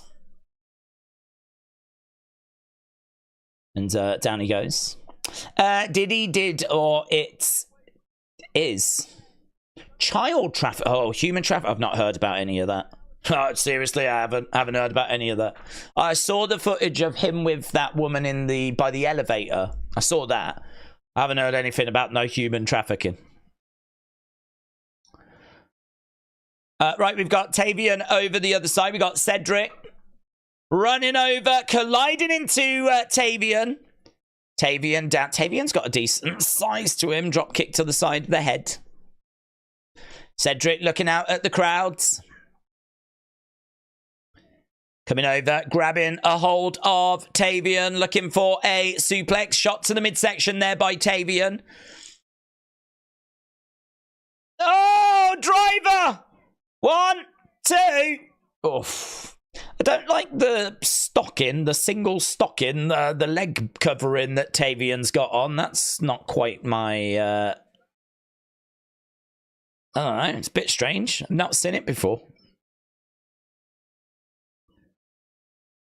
He's trying to get over, make the tag. In comes Myles. He's got him on his shoulders. Oof. Cedric planted. No quarter catch crew working together, shoulder up. Do you think we'll get to hear Punk's announcement? I would think so, yes. I would think so. Diddy had crazy parties with stars doing stuff like Bieber when he was kids and then used it as blackmail. There's audio with Meat Mill that's crazy, says Dart. Well, this seems like one of those celebrity controversies which has passed me by. And I'm all right with it, actually. I'm all right that that one's passed me by. Right, here's Kalani. She's chasing after Ren. Ren gets out the ring. Kalani continuing to run away, but a big shot there by Kalani. Ren is down in the entranceway. Here's Cedric picking up Myles. Oh, double knees. Myles in trouble. Javon. Oof. Cedric takes out Tavion. Javon goes up. Oh, slightly missed it. He caught him with his head. Yeah, he's holding his neck. Referee just checking. Cedric's come in. He might have picked up a little knock there. Javon. He's holding his neck.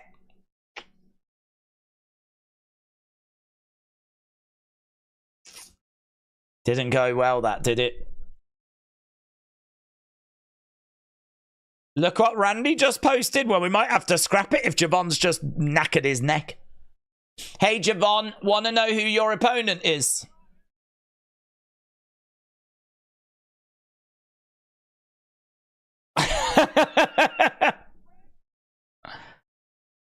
So there we go. October 8th, Javon versus Randy. And Javon's like, I see you.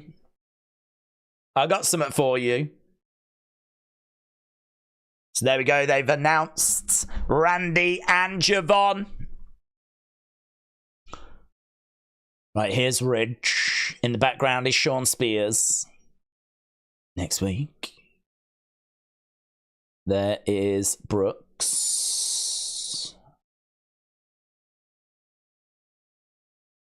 Riley is on Ridge's hit list.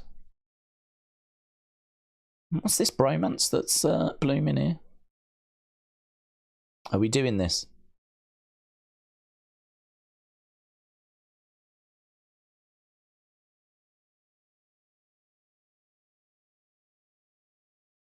Okay, so Brooks and Sean. Okay. But that is going to be an interesting style match, says Bram. What is Sean wearing, said Corey. He's got a bit of a sling on, isn't he? Got a sling. Right. That evil stare, says Kurapika.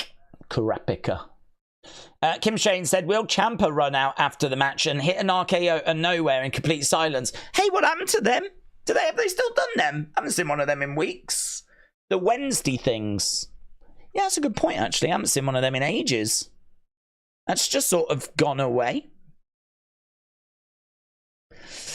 What is the main event? I'm not sure what the main event is. Genuinely don't know. Right, we are at commercial break. Looks like we got Brooks Jensen coming up next.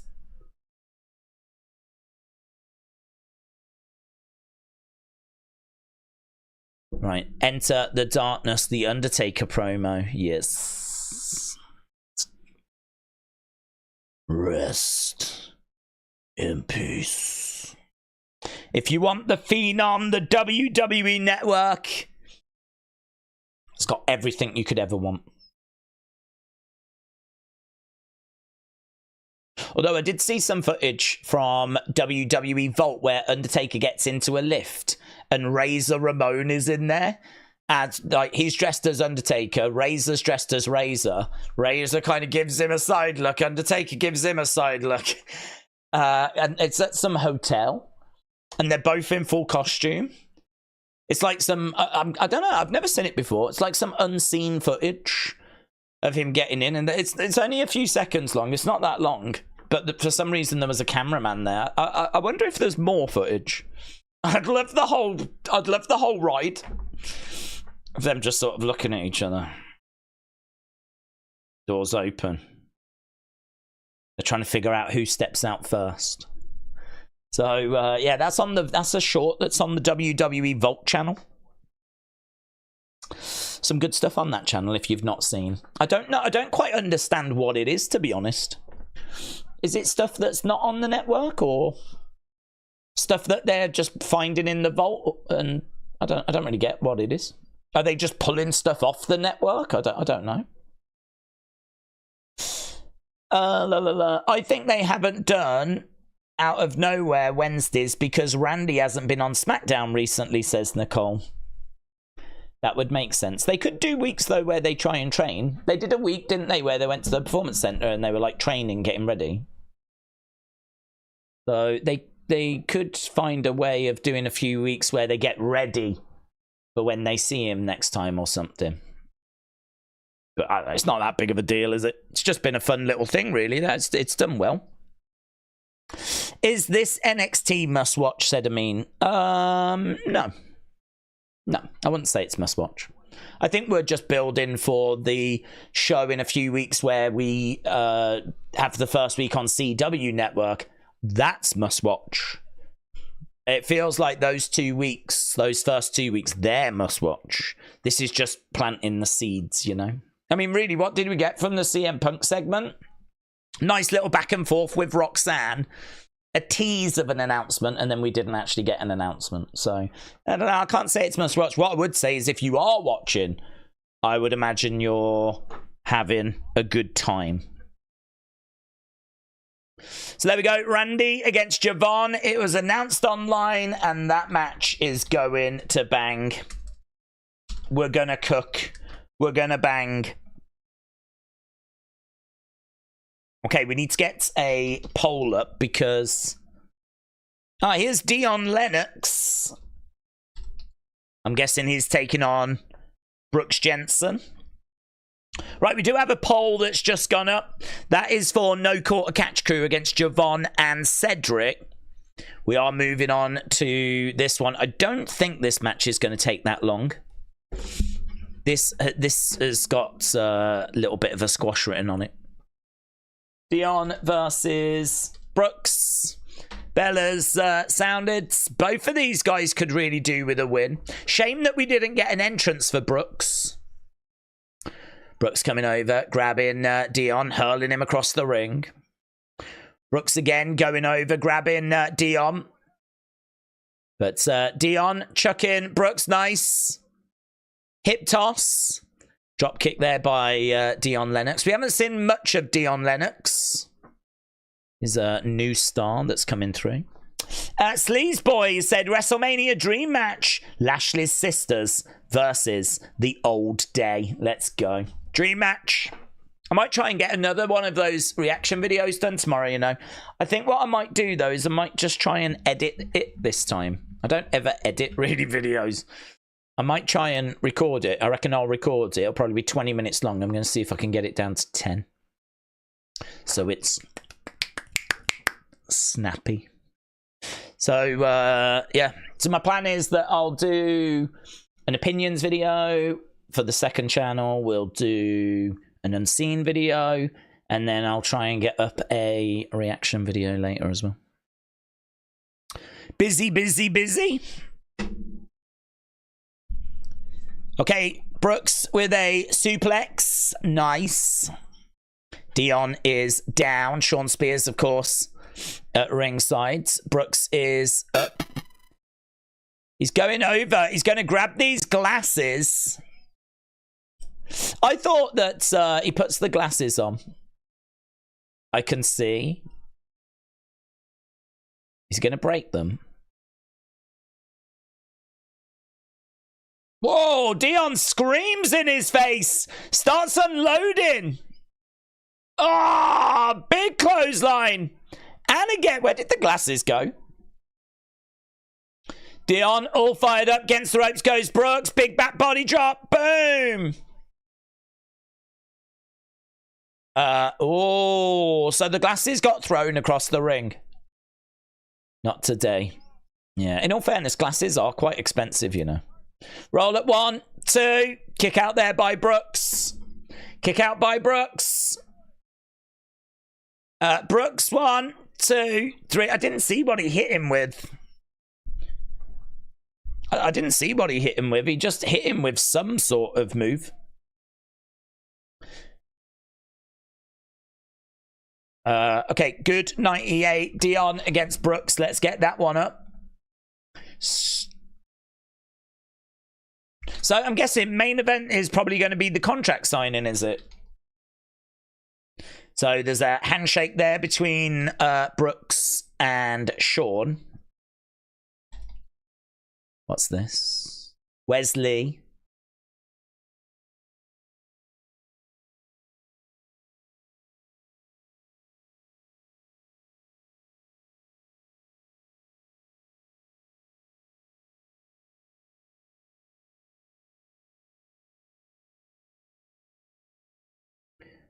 Trey caught me slipping during the match. I caught him slipping in the car park. He's got like a Power Ranger mask. Full Power Ranger mask behind him. This will be really one-on-one now. Brother versus brother. See you in Chicago, brother. Right, oh my God. Got another one. Fatal Influence now. Forgot about this. This is going to be, what, Jacy against Lola.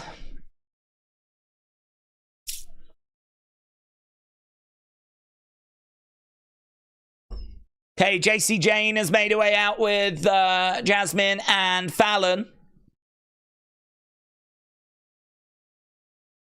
She's going to be taking on Lola Vice next. James said Brooks looks like a bigger scruff than Jack Perry.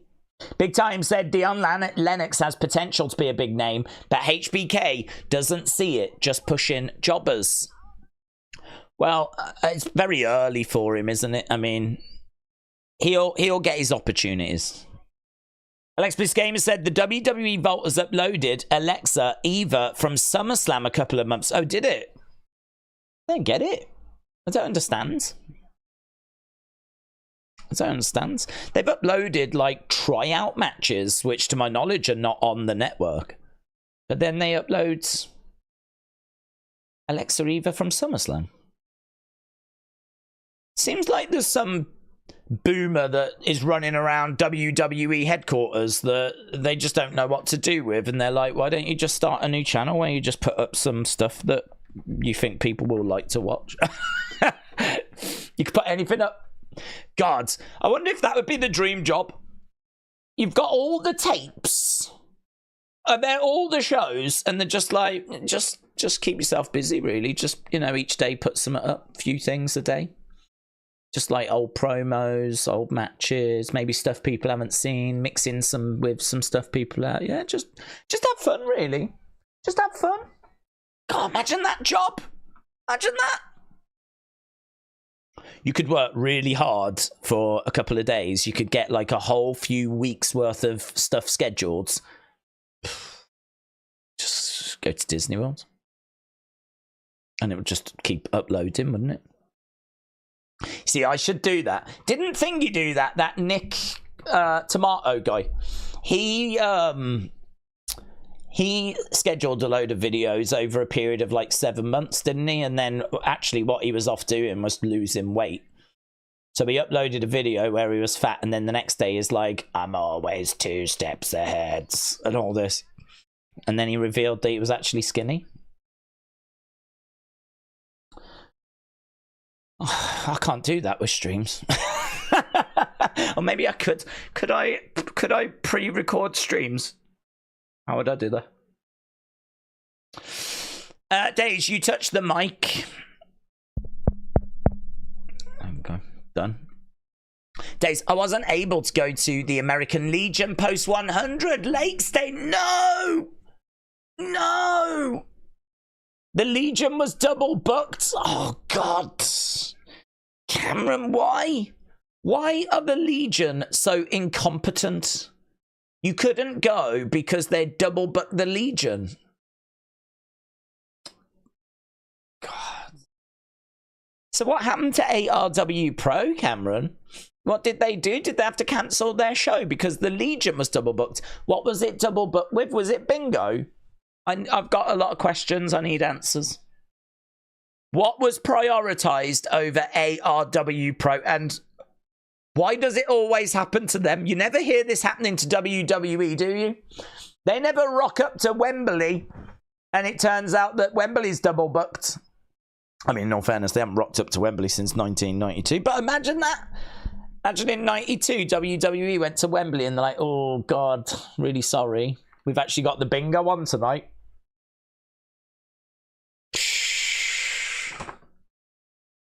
Who cares? Bingo is probably more fun.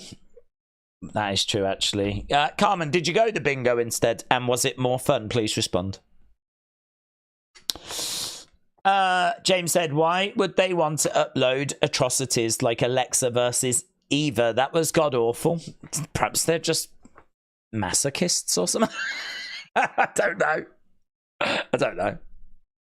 They've got a whole tape library to choose from. They're like, I think what the people want is Alexa against Eva, you know. Okay, here's Grayson Waller and Theory. They issue a challenge to Fraxium, and Fraxium accept. We don't have to wait till next week to answer your challenge. We accept. When is this match, though? First week of C-Dub?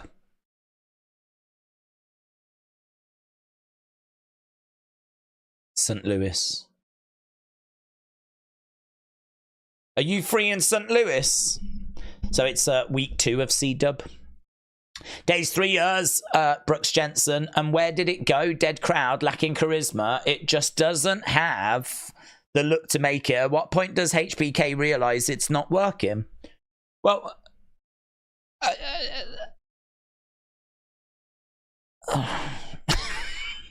that's my answer. My answer is that he was in a tag team. He's come out of the tag team, and we didn't know quite what to do. It's quite clear we don't know what to do with him. I mean, it's hard to judge him if you haven't got anything creative for him to do. I mean, he had that story where he was going to do that whole throwback thing. Look at the success of the Outrunners and how over the Outrunners are. In my mind, that's exactly the sort of place and thing we were going to do with Brooks Jensen. We then abandoned that.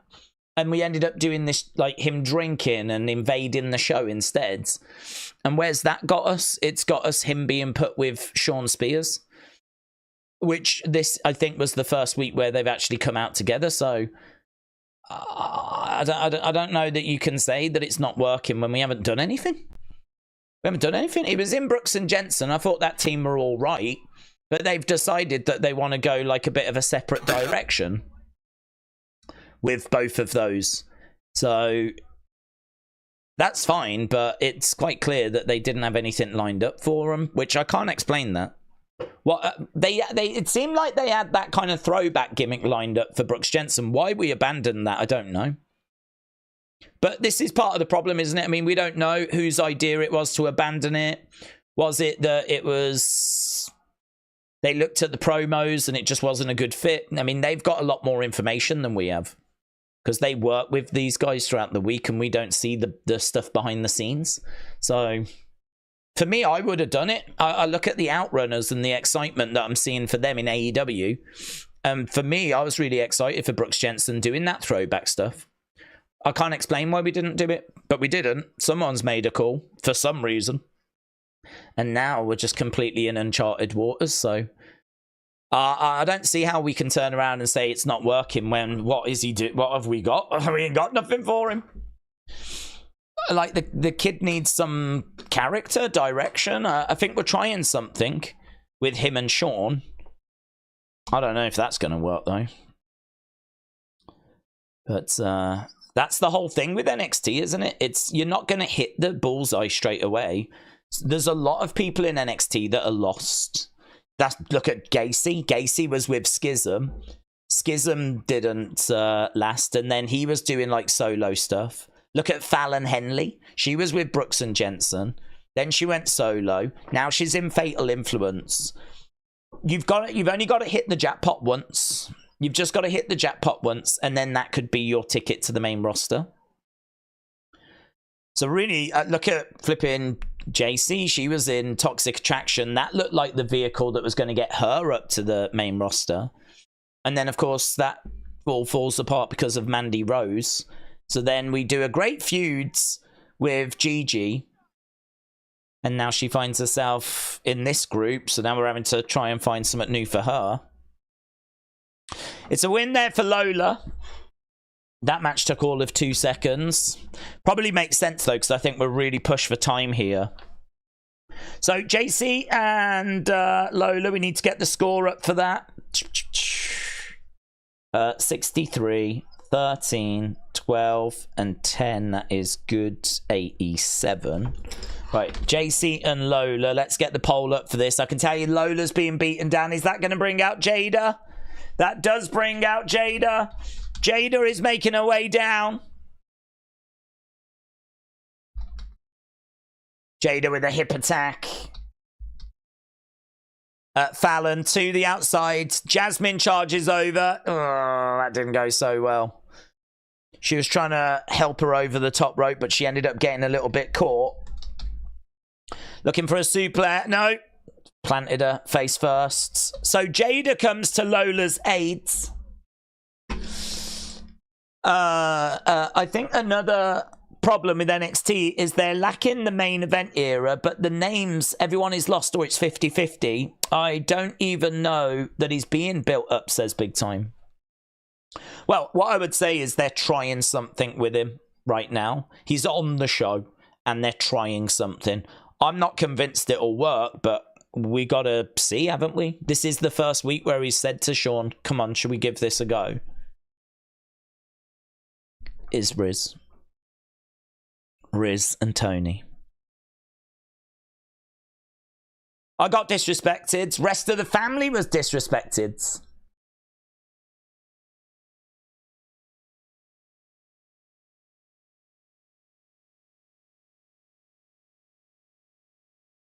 Afraid to lose. Afraid you'll be remembered as a coward.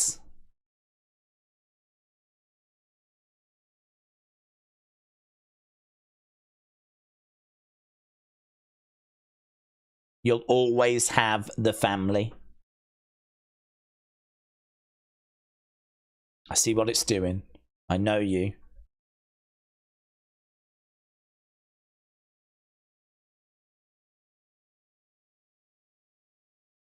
I know you want another shot at Oba. It's good from the Riz, this. I do. Okay. I really like this because if he wins, great. We know what he's overcome. And if he fails, where does that leave him?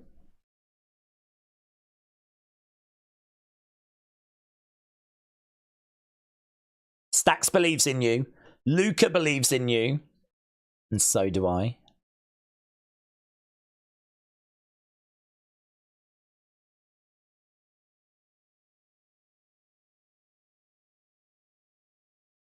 Okay.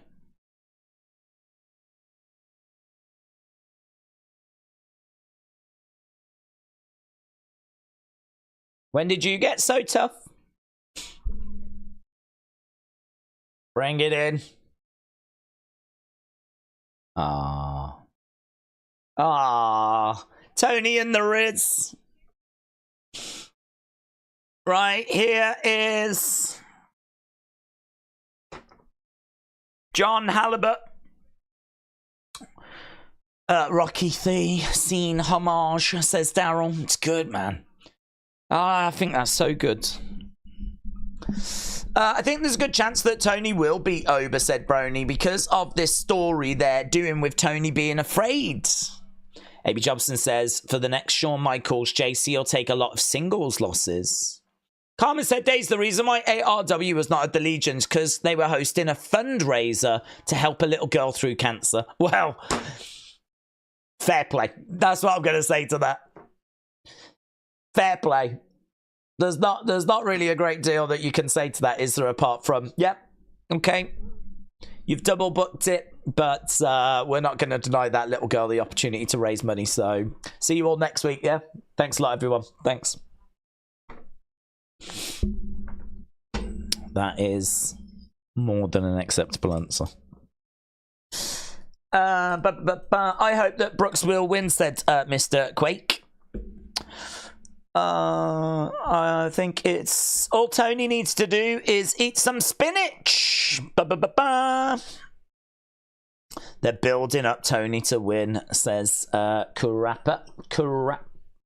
Can't say that name, you know. Kurapika.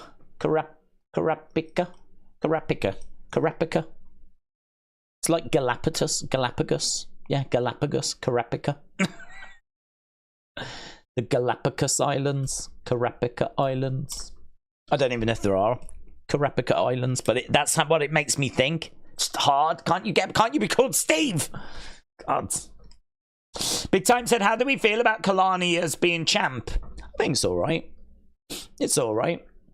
I think her matches. I mean, we spoke about her match with Sol Ruka.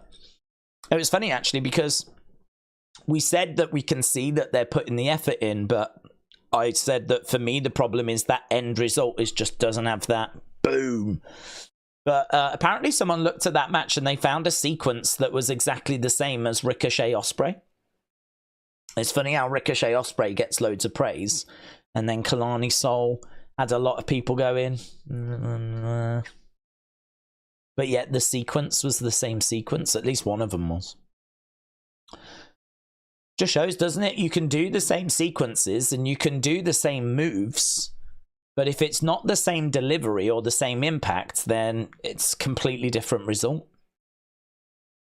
So I think that she is someone that's got a lot of learning to do, but I think they see a lot in her. I see a lot in her. I feel sorry for her as well, because the amount of work she put into that match to get such a result, you know? God, she worked hard, man. She put a shift in. She's...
Right.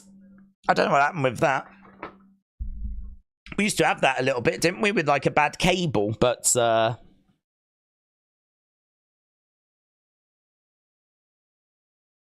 was he on Team USA? Was he in Paris? Was he on that team? Is he that good? Oh, I didn't know that. I thought we just had LeBron and like all the good ones. Get your ass out here. Travis said, I just wanted to say I can't wait to see Friday's show of SmackDown, says Travis. Travis, shout out to you.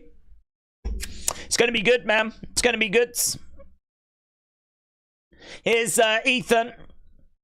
Yeah, I think they advertised Roman for that show on Friday. Here is Ethan Page. Okay, so Tricker signed the contracts. Dub for Travis said Blackout Championship. Albion said you got censored. Yeah. I gave you an out.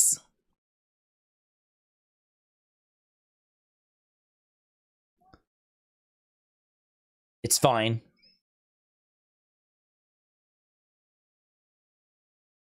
They're really promoting this Saturday night's main event, aren't they? There's a little thing there, look.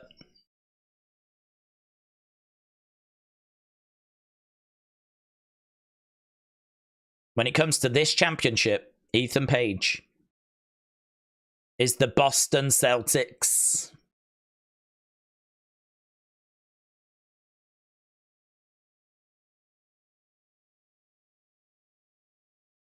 And you'll be like the Indiana Pacers.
Well, that's a frustrating new development, isn't it? Why is that happening? Yeah, so is he going to be guest ref for this? Oh, he's talking about how Julia. This was my announcement. Right. A match this big determines the direction of the entire brand.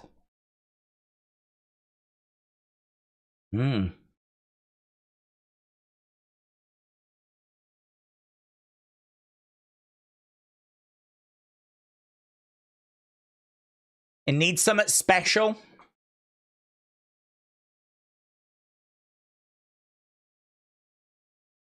Referee. I hate guest refs, you know. It doesn't make matches better. Needs a special guest referee, said CM Punk. Stipulation would make it better. Cage match. Put piranhas around the edge of the ring.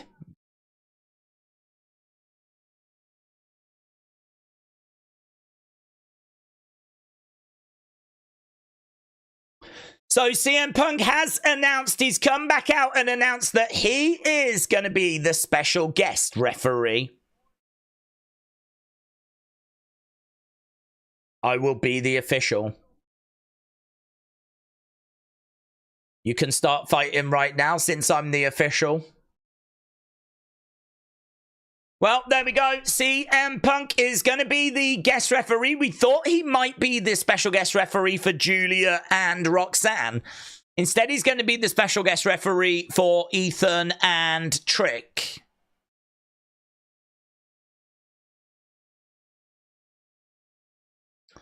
I'm gonna end you, says Ethan, screaming at Trick. CM Punk standing there. He says, I love it. I'm not down on it. I'd just rather a different stipulation, really. But there we go. That is the end of NXT. I think we ate pretty good until maybe like the last half an hour, and then kind of felt like we stopped eating a little bit. No, not bad. Better than my microphone, which has decided that cutting off is the new trendy thing to do. There's the announcement, says James. It was a NXT show, said Kurapika. 8 out of 10. To be honest, I'm good on another special guest ref. We've just had 2. Big Time said it's a bit of a poor use for CM Punk for the premiere. Also, didn't Trick just refereeing Joe Hendry and Ethan at No Mercy? I don't really understand this trend of, like, special guest referees. Like, you're right, he did. And we also had Seth, of course, recently. I don't know. It's not a problem. It's just, of all the options on the table, it's not my go-to. It's not the one that I would be ever reaching for. But I always feel like special guest ref works better if the refs have been harmed previous, and it's like the refs, no one wants to actually ref the match, or every time a ref does ref the match, a ref gets injured, and you need someone that's got a bit of strength, a bit of size, someone that can hold their own, someone that's not going to get pushed around. But that's just not the case in this match, is it? We're taking away a trained official and we're replacing them with CM Punk for seemingly no reason whatsoever. It's a bit wild, isn't it? How he says, like, a match of this importance that's so important, it's super important, it's really important, it's going to shape the whole direction of the company. So what we're going to do is we're going to take away all the trained officials. We're going to take away all the people that have been specifically trained for all the various different situations that could arise. This is so important. We're going to put CM Punk in there who has got a bit of refereeing experience, but only a handful of times. But that's how important this is. That's how important this is. We're going to get rid of all the actually trained officials. It is a little bit bonkers, but listen, this is what they have chosen to do, and God bless them.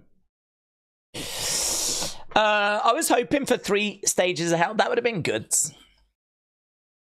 That would have been good. They're quite innovative, NXT. If you think about the fact that they brought back War Games and they brought back I can't remember what it's called. You know, that match that happens at Deadline, the one where you get pinned, you go in the box, super duper elimination match, whatever it's called. And then the fight pit match as well. They came up with that. Like, they're very good at innovating and coming up with... Do you remember when they did a cage match? Whenever they do a cage match, the cage can't be lowered because the ceiling is small. It has to kind of come down and kind of form. It kind of wraps around the ring. Like, they're very good at, like, innovating and coming up with different things. So I think there was a real opportunity for them to come up with something new and innovative. But, yeah, okay, fine. Well, I think we've said enough on that. Jen and Lorelei, hello. Shout out to you. Said, guest ref, it's not a problem, but it's a problem. It's not a problem. It's not the preference. That's how I would word it. Jen Lorelei, hope you are well. Shout out to you. Yeah, I thought that was a good show, as we said, for like the first hour and a half. I think the last half an hour just sort of drifted a little bit. But I think that still goes down as a very good episode of NXT.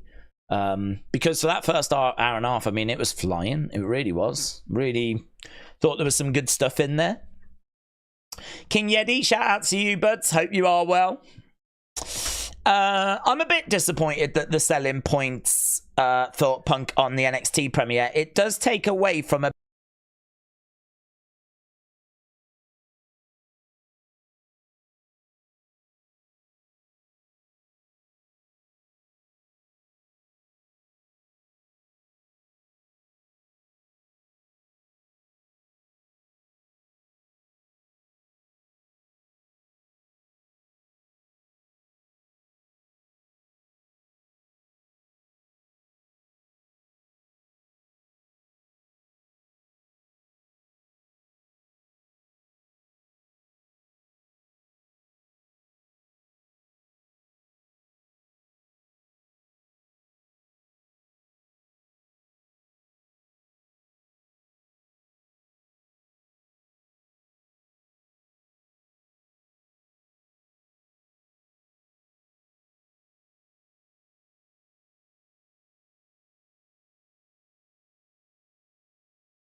Something's not happy, is it? I tell you what, I am going to hit the flipping roof, man. I am going to hit the roof. If I stream, because I record my videos using all this setup, of course.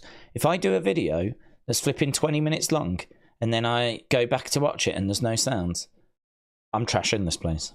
I'm burning this place to the ground. I'm all right with it cutting out during streams. I know it's annoying, but we can always fix it.